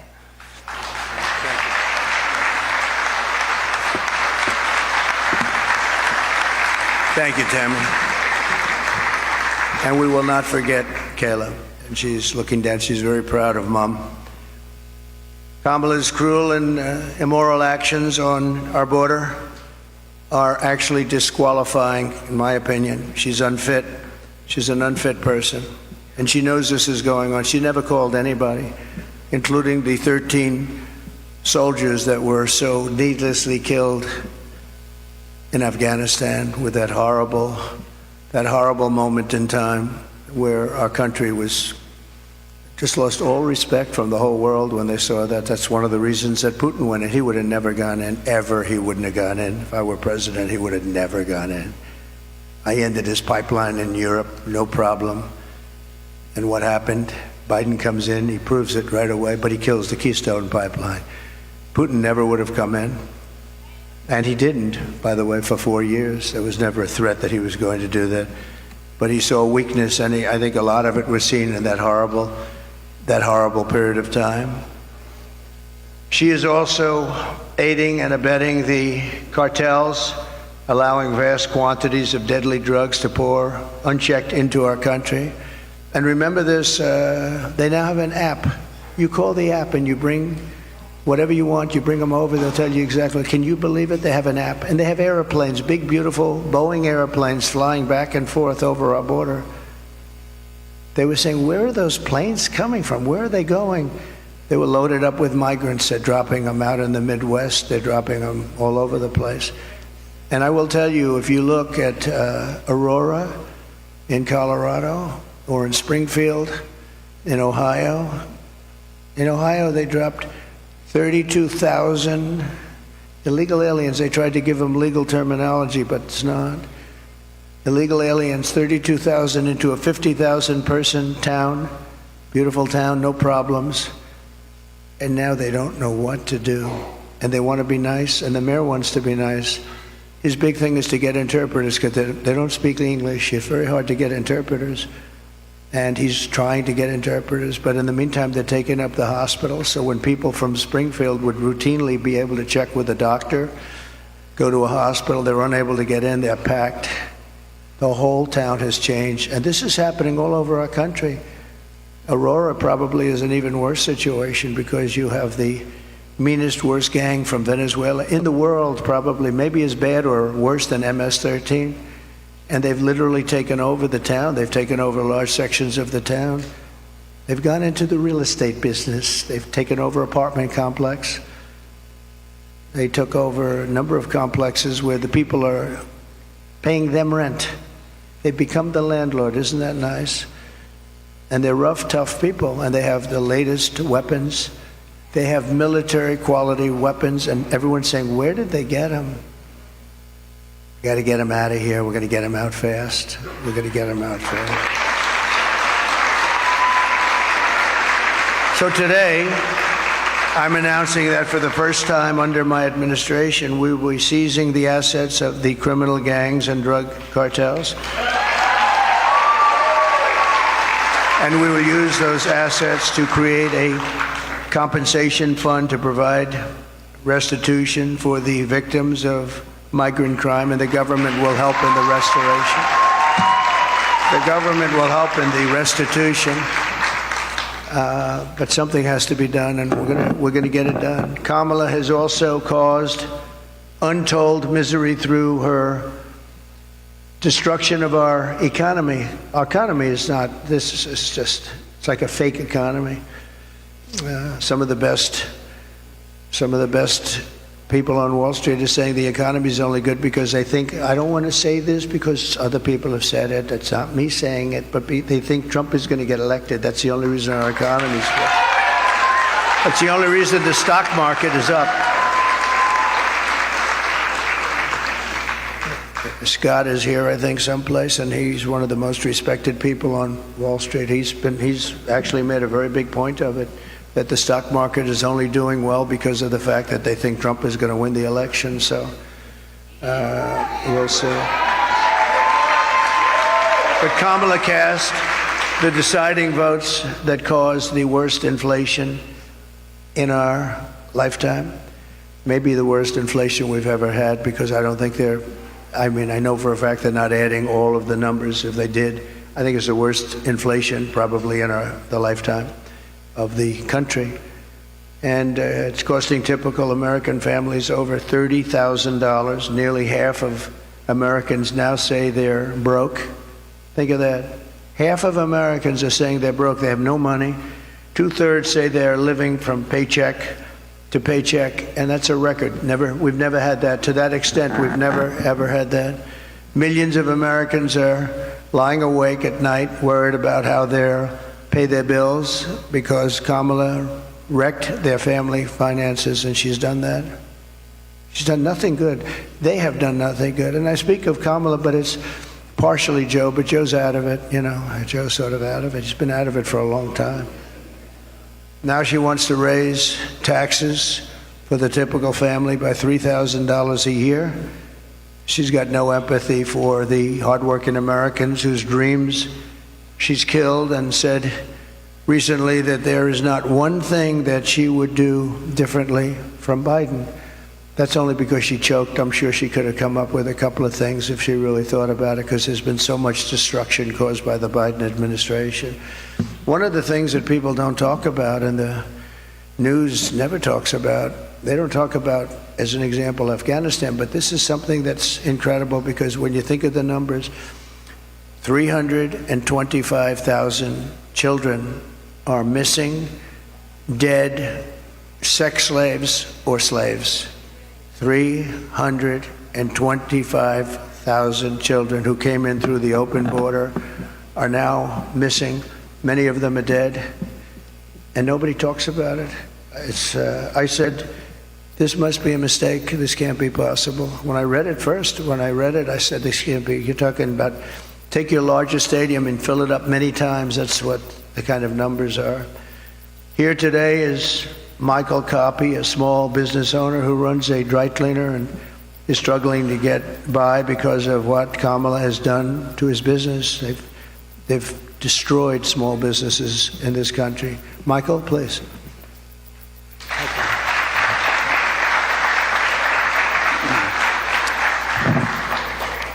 I just want to say thank you, Mr. President, for affording me the opportunity and the high honor of joining you here today and sharing my small business story with you folks and the American people.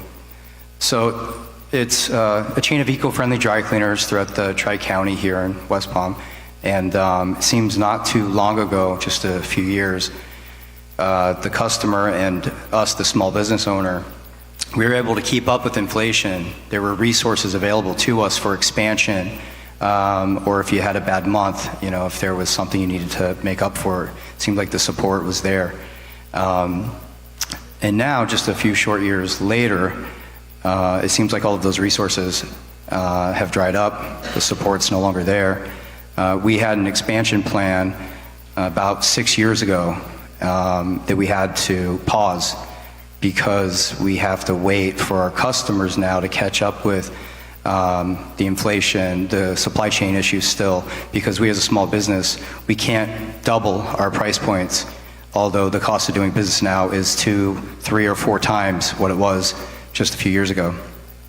So we've had to get creative. Our industry, probably 30% in the dry cleaning industry, never survived COVID. And just recently this summer, I was contacted, my wife and I, by another local dry cleaner here in West Palm. They were asking advice.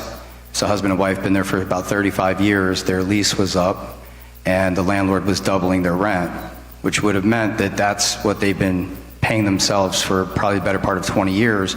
So they had to make a decision. Do they hand the keys back, or do we get creative, work together, pool resources? And so what we did was we figured out the right price point for them, but we did their cleaning for them, at least until we figured it out. And so they were not able to pay their operations. They couldn't keep that going, but they were able to save their business by strategically partnering. And by the end of summer, I think I was contacted by about 12 other local dry cleaners saying, can you guys help us also, because we're going through the same thing. Thank you.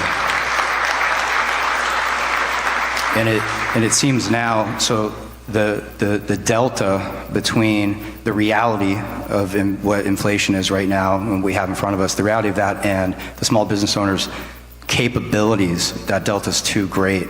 So unless we effect change immediately, I fear that in the next few years, if we don't see that change, we might see another 30% of our industry and others no longer exist. So I just want to say thank you again, Mr. President, for allowing me to share my Go Green Dry Cleaner story, and thank you.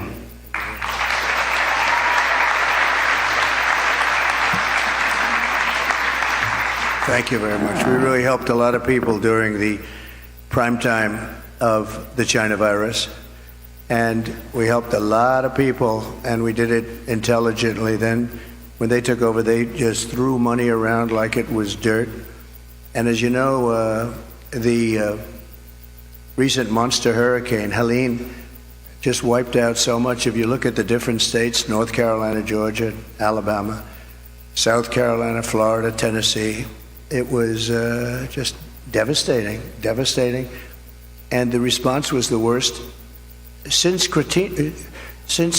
Katrina, but really a lot of people think it was much worse than Katrina. It's still, they haven't shown up. They're not in North Carolina. The people of North Carolina have suffered incredibly, and there's just nobody to help them. FEMA has been a total disaster. We had FEMA that was fantastic when we did this, because we had our hurricanes too. We had some bad ones, but we did a great job with it. It's not there. And then you see that they, originally blamed, and then they tried to take it back, but it was a little late. But they said that the money was spent on bringing illegal migrants into our country. They spent close to $1 billion, and these were funds that were spent. And you have to say, I was in North Carolina recently, and I looked at devastation that was just unbelievable. There was nobody there from the federal government. The local people have done incredible things. Franklin Graham has done incredible things. He's been amazing. But there was nobody there. So we're pleased also to be joined by Christy Shamblin, person I know and I've gotten to know over the last year or so, the mother-in-law of fallen Marine Corps Sergeant Nicole G. Nicole made the ultimate sacrifice during the disastrous withdrawal. Not that we were withdrawing. I was going to withdraw, but we were withdrawing with dignity and strength and power, and we were going to keep Bagram, the big air base, because of the fact that it was so close to where China makes their nuclear weapons, 1 hour away. We should have kept it, and we didn't do that. But the way they withdrew, they took the soldiers out first. No, you take the soldiers out last. I went 18 months without one soldier. I spoke to Abdul, the leader of the Taliban. We went 18 months without one soldier even being shot at, no soldier being killed for 18 months. And then we left, and you had this group of incompetent people take over. Guys like Milley should have been fired. They should have been fired. Anybody that was involved with that disaster should have been fired.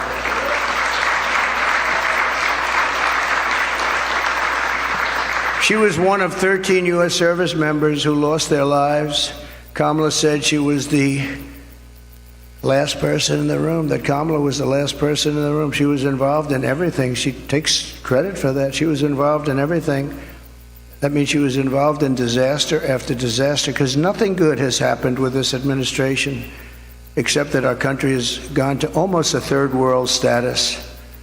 With Biden, when Biden made a decision, she said she was there. Oh, she was there.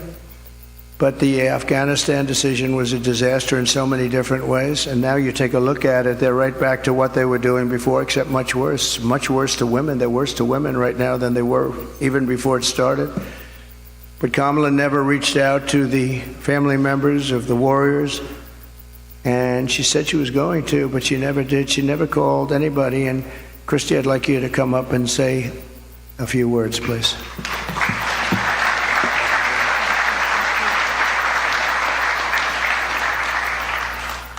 Hi, good afternoon, good morning. My name is Christy Shamblin, and my daughter-in-law was Sergeant Nicole Leanne G., and she was killed in the botched Afghanistan exit at Abbey Gate. She was the cornerstone of a very large family.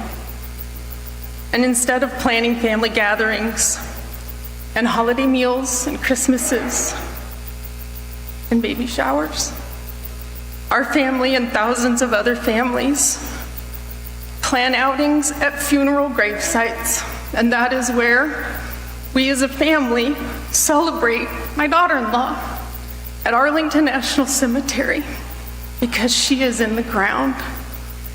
Her story isn't unique to our family, she's just ours. There are thousands and thousands and thousands of wounded veterans who came home from that war, who need our help and who are ignored by our current administration. President Trump demonstrates peace through strength. I know what he told the Taliban when he was negotiating with them, because I've made it my business to know. And what he said to them when he was negotiating with the Taliban, he said, "I will kill you if you harm one hair on one head of an American."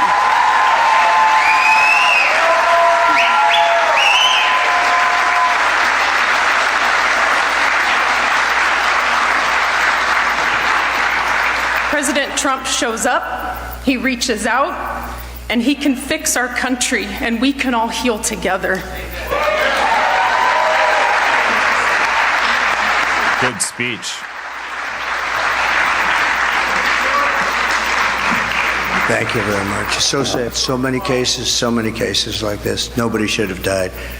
First of all, when they left, the soldiers should have been there. They shouldn't have been home watching, except for a small group, and many of them got killed, and large numbers. Nobody ever mentions the arms, the legs missing, gone, the face just obliterated. Nobody talks about them. I talk about them all the time. But I want to thank you, Christy, and we'll carry Nicole's memory in our hearts forever. The full consequences of Kamala's 4-year reign are almost too terrible to discuss or contemplate. We're coming to the end of a great campaign. I think we've had a great campaign.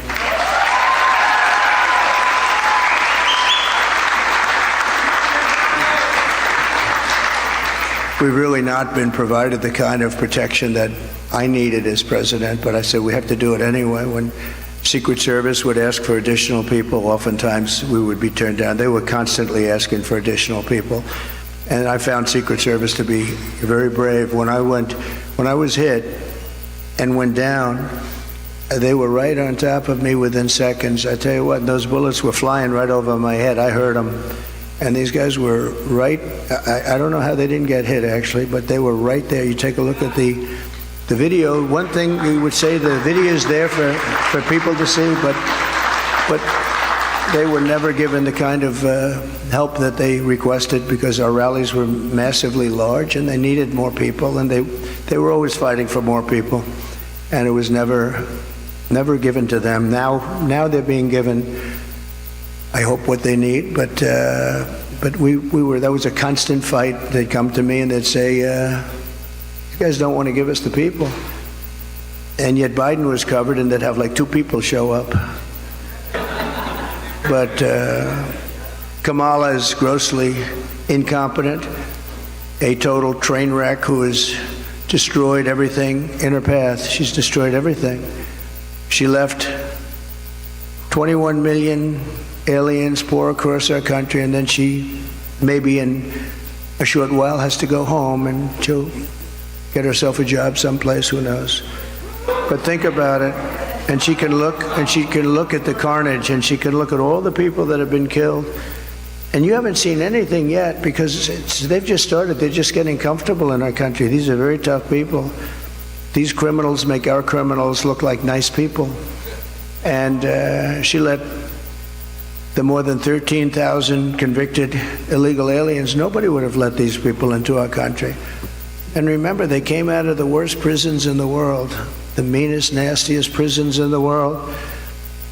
And when she says that she wouldn't do anything different, does that mean that she would have let 325,000 migrant children probably die, most of them, many of them?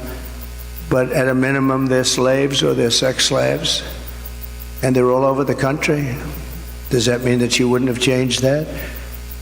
Does that mean that she wouldn't have changed so many of the other things that led to so much death and destruction, and even financial destruction of our country itself? We could end up in a depression because of what she's left with us.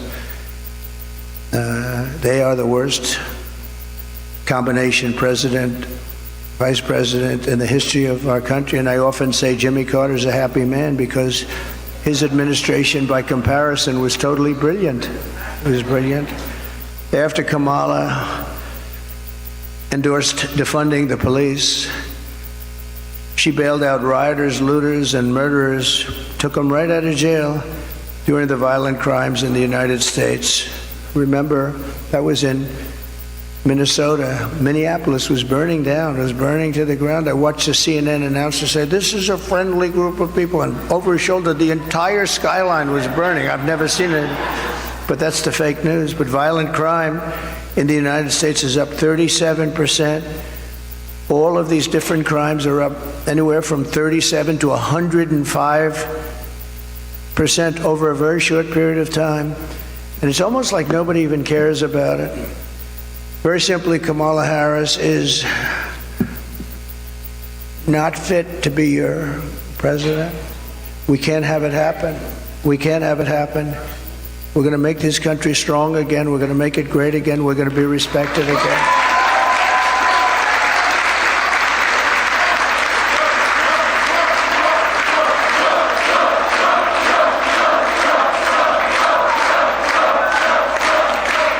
Her message has been a message of hate and division, and my message is about saving our economy, securing our border, bringing together the greatest and broadest coalition in American history. There's never been a coalition like this.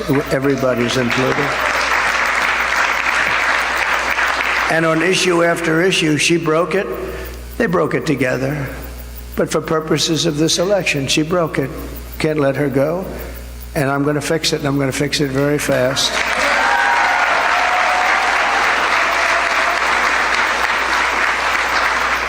And on the illegal, thank you very much. Thank you very much.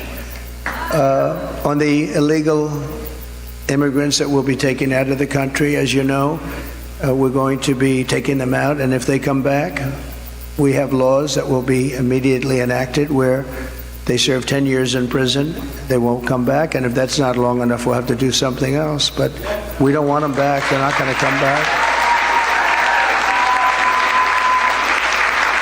And as you know, we're asking for the death penalty for any migrant who comes into our country and kills an American citizen or a police or law enforcement person. Because we have to protect our police. Our police are under siege also at numbers that nobody thought were possible, the worst they've ever seen. It's very hard to recruit. And really for not just the danger, it's hard to recruit because they don't have the spirit anymore for our country because they're being led with people that are spiritless. They really are spiritless. They can't instill spirit. But so that's any citizen, they get killed, it's the death penalty, and that includes police or law enforcement officers.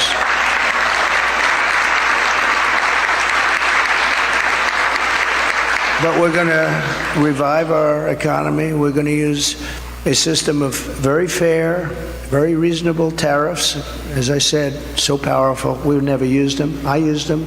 China paid us hundreds of billions of dollars, and no other president's gotten 10 cents from China. China had a free ride, but so did many other countries. European Union is taking advantage of us. They don't take our product, and yet we take their product all over the place. We take their farming product. We take their cars left and right? BMW, Mercedes-Benz, Volkswagen, millions and millions. They don't take our cars. I said to Angela Merkel at the time, Angela, how many Chevrolets do we have in Berlin? Why? I don't believe you have any. I said, you're right about that, Angela. Well, we're going to change it. But they don't take our product. We have a deficit with them of over $300 billion. Think of that. And people think of them as friendly, but they're very tough and very fair. I mean, look, they united in order to take advantage of the United States. That's why they united. That's why they formed their coalition. And that was done to take advantage of the United States. So we know how to take advantage of them. We're going to take it back. We're going to take it all back. Those countries, many of those companies will be coming back. They'll be coming back because when they're told that they're going to have to pay a 25% tariff or 50% or 100%, we saved our steel industry when I imposed large tariffs on China steel coming in. They were dumping steel here by millions and millions and millions of yards of steel like nobody's ever seen. Our steel businesses were going out of business. We can't lose our steel industry. If for no other reason, our own security. So we need steel. If we'd go to war, we're not going to go to war. We're not going to have World War III. But if we ever go to war, you better hope that we have a steel industry, or those beautiful tanks and everything else that we need to make won't be made. The planes, the tanks, the whole thing. And I saved it by imposing tariffs. They were dumping it. I think they were dumping it in order to destroy. Every steel plant would have been closed if I didn't do what I did. And we happen to be taking in, billions of dollars. In fact, it's so good that Biden has been trying his best to end it, but he's unable to do it. Too much money. It's been too much money. They're paying a fortune. But I would have had it a lot different. And we'll get along with China. We'll get along with Russia. We'll get along with everybody. We had the fake Russia hoax, which took 2 years.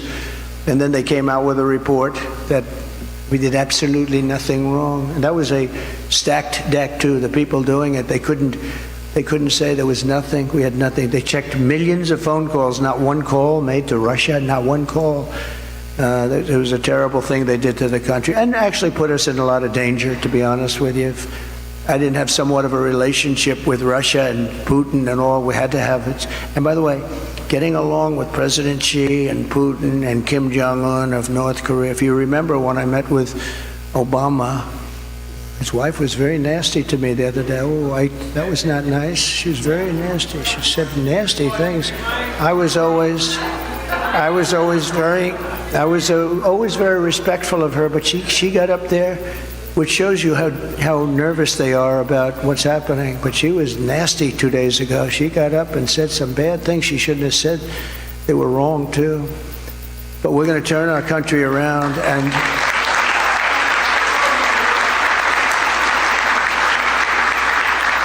and we're going to pay a lot of respect to the three representatives, because that's what they are. They're representatives of millions of people. I mean, the businesses, so many businesses are just dying right now. There are millions and millions of people. They're representative of, and our wounded and our hurt soldiers. We have to take care of them. They came back from Afghanistan. Boy, nobody talks about them. They just don't talk about them, but I talk about them, and we're going to take care of them. You know, we had the greatest success with the VA, the Veterans Administration. We had a 92% approval rating. We got it so they had choice, because they were waiting 4 or 5, 6. They were waiting 4 or 5, 6 months, 7 months to see a doctor. And I came in and I got, with the help of some of the great Congress people that are here, we have some great ones. Thank you very much. Thank you. Thank you. We've got quite a few of them. And I didn't even tell them to be here. They want to be here because they know exactly. Oh yes, very good. We have one of the greats, but they wanted to be here. A lot of people wanted. I didn't tell anybody to be here actually, but they wanted to be. But we have to take care of our military. Think of this: soldiers who are waiting 6 months to see a doctor. Can you imagine yourself? You don't feel good. You could be cured with a pill or with a shot or with something very minor, like a minor operation, and after 6 months you're now terminally ill. So I made it, and they've been trying to do this for 48 years. I made it. We call it choice, like school choice, which is also a very good thing, by the way. But we call it choice, where you have your choice. You go to a doctor. If you have to wait more than 1 day, you go outside, you get a doctor, you get yourself fixed up, and we pay the bill. And it's been unbelievable. I heard just the other day for the first time that Kamala and Biden are trying to destroy that. They're trying to make it so that you have to wait for 6 months again, back to where it was. We had a 92% approval rating, and now if they go back to that, you were going to have. I did another thing you weren't able to get because of civil service. You weren't able to get fire people. If somebody was a degenerate, if somebody was terrible, if they treated our heroes badly, we want them fired. We want them fired immediately. But we were unable to get them fired because they were protected by unions and by civil service. And I had it passed in Congress, which people have also been trying to get. And we were able to fire 9,000 people out of the VA and replace them with people that love our heroes, as opposed to sadists. We had sadists. We had sick people. We had sadists in there that really harmed our great people, our great veterans, and we were able to get rid of them. And we got them out, and we replaced them with people that can love and take care of these wonderful people that served us so well. So we did good. We had a 92% approval rating. They've been in the 40s and the 30s, and now it's heading back in that direction, I'm afraid. I hear they want to dismantle everything. And it's almost like you'd say, why? Why would they do that? Why would they do that? And yet they'll spend, you can't say money, because they give away hundreds of billions of dollars to anybody that needs it, but they won't take care of our veterans. They won't take care of our people. They won't take care of our soldiers. They won't take care of our elderly. They won't take care of anybody, but they give every time certain people come to town. They walk away with $100 million for countries that many people have never even heard of. So I just want to tell you, this is a campaign that's been long and hard. I've been on the road or campaigning for 58 straight days. I haven't taken a day off. I'm proud of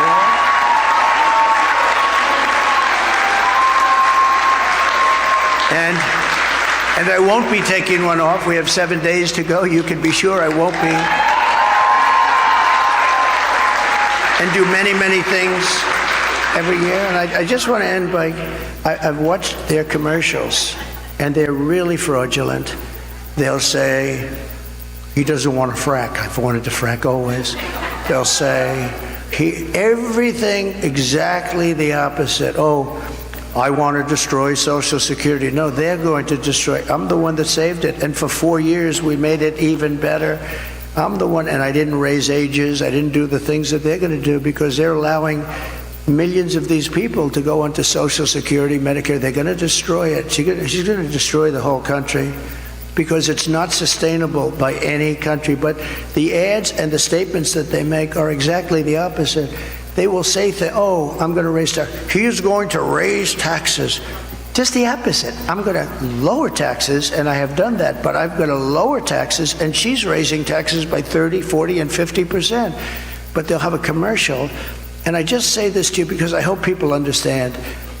These people lie. They lie. They're very disingenuous. And we are going to finish up our campaign.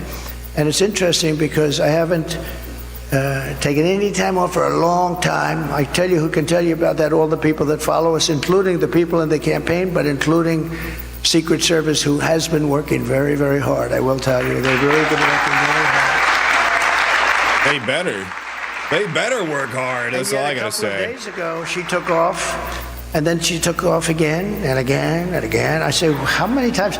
You know, you're running for president of the United States. You had, like, at that time, about 20 days left. How the hell do you take off, right? You got to work. You got to work. So she says her teleprompter broke. Yeah, well, she better hope it doesn't. You know, they break. And if you don't know how to do it without a teleprompter, you got a problem. And she doesn't know how to do it without a teleprompter. So I just wish they'd stop lying, because the lies are vicious, and probably some people believe them. But the good news is 7 states, Republicans never lead in the early voting because for whatever reason, it's habit or it's a certain security they feel in going to the booth. They believe in principle. But we never lead in. I don't know if we've ever led in early. Every single state we're leading in. Every single state. Let's go. And we don't need all of them, but and some states are in play that nobody thought would ever be in play. But I think people are seeing, because again, we're the party of common sense. We're the party of common sense, and we want to have strong borders. We want to have great elections. We want to have fairness. We don't do things like, we're not going to have men playing in women's sports. I mean, that's okay. So we're the party of common sense, and we're the party of fairness, and we have a coalition. Nobody's ever seen anything like, I don't think anybody has ever seen anything like what happened the other night at Madison Square Garden. The love in that room, it was breathtaking, and you could have filled it many, many times with the people that were unable to get in. But politicians that have been doing this for a long time, 30 and 40 years, said there's never been an event so beautiful. It was like a love fest, an absolute love fest, and it was my honor to be involved. And hopefully, you know, they started to say, well, in 1939, the Nazis used Madison Square Garden. Well, and you know what? But can you imagine that? In 1939, the Nazis, they would. But how terrible to say, right? Because, you know, they've used Madison Square Garden many times. Many people have used it, but nobody's ever had a crowd like that. And I tell you what, right now, nobody's ever had love like that. That was love in the room, and it was love for our country. It was really love for our country. So we're going to fight like hell for the next 7 days, and then hopefully...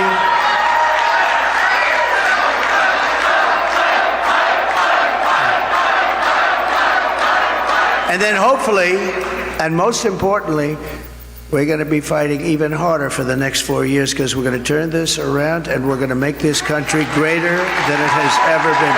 Thank you. Thank you very much. Thank you. Well, there we go, guys. I guess it wasn't, would you call that a press conference? I guess you didn't take any questions from the press. I didn't see anyone taking questions there. So 7 days. We got 7 days. If you are out, if you are a registered voter, go vote and vote early. Trust me, you do not want to go on November 5th because it's going to be packed. Okay. I went and voted for the first time early last week. And I went in the middle of the week because I figured that, that's going to be the time where there was going to be the least amount of people. I think there was like 5 or 6 people there, but it was like Wednesday. I think it was like 11 o'clock. I went with my dad. I took my dad. We both voted early, but I actually took a friend to vote early in Michigan. And this was on Saturday. I just went with her. And I actually, I went in with her, but then when she went in to vote, I actually went back in the car. But that was crazy. Saturday, early voting. I'm not going to tell you what town it was, but let me tell you, I think it took us an hour, maybe even over an hour to get into the building to vote. Yeah, this is in a random town in Michigan, early voting. So, if the lines are going to be that long early voting, imagine what the lines are going to be like on November the 5th. So make a plan to vote early if you can. That's very important. We're seeing record high number of early voters. We're seeing a lot of shenanigans happen. I don't know if you guys saw, I believe it was in Washington. We had a bunch of ballots that were actually burned in the drop boxes. In Virginia, we had thousands of ballots that were reinstated that were from undocumented citizens, from illegal immigrants, that a judge ruled that had to be put back on the voter rolls. So it's important, very important, to make sure we flood all of our votes, make sure all of our votes are put in place. Very important. See, is there something else going on here? No, we got nothing else going on. We got Donald Trump leaving the building. Ladies and gentlemen, thank you for watching. That was Donald Trump's emergency press conference. Sans the press questions. I guess he just wanted to make an announcement. It seemed like he talked mostly about the border, illegal immigrants. He had those individuals who had daughters that got affected by illegal immigrants, and then that mother who had the daughter who died in Afghanistan. But ladies and gentlemen, thank you for watching this morning. I hope you have a great day. Make sure you smash that like button, smash that subscribe button. And we'll see you all on the next one.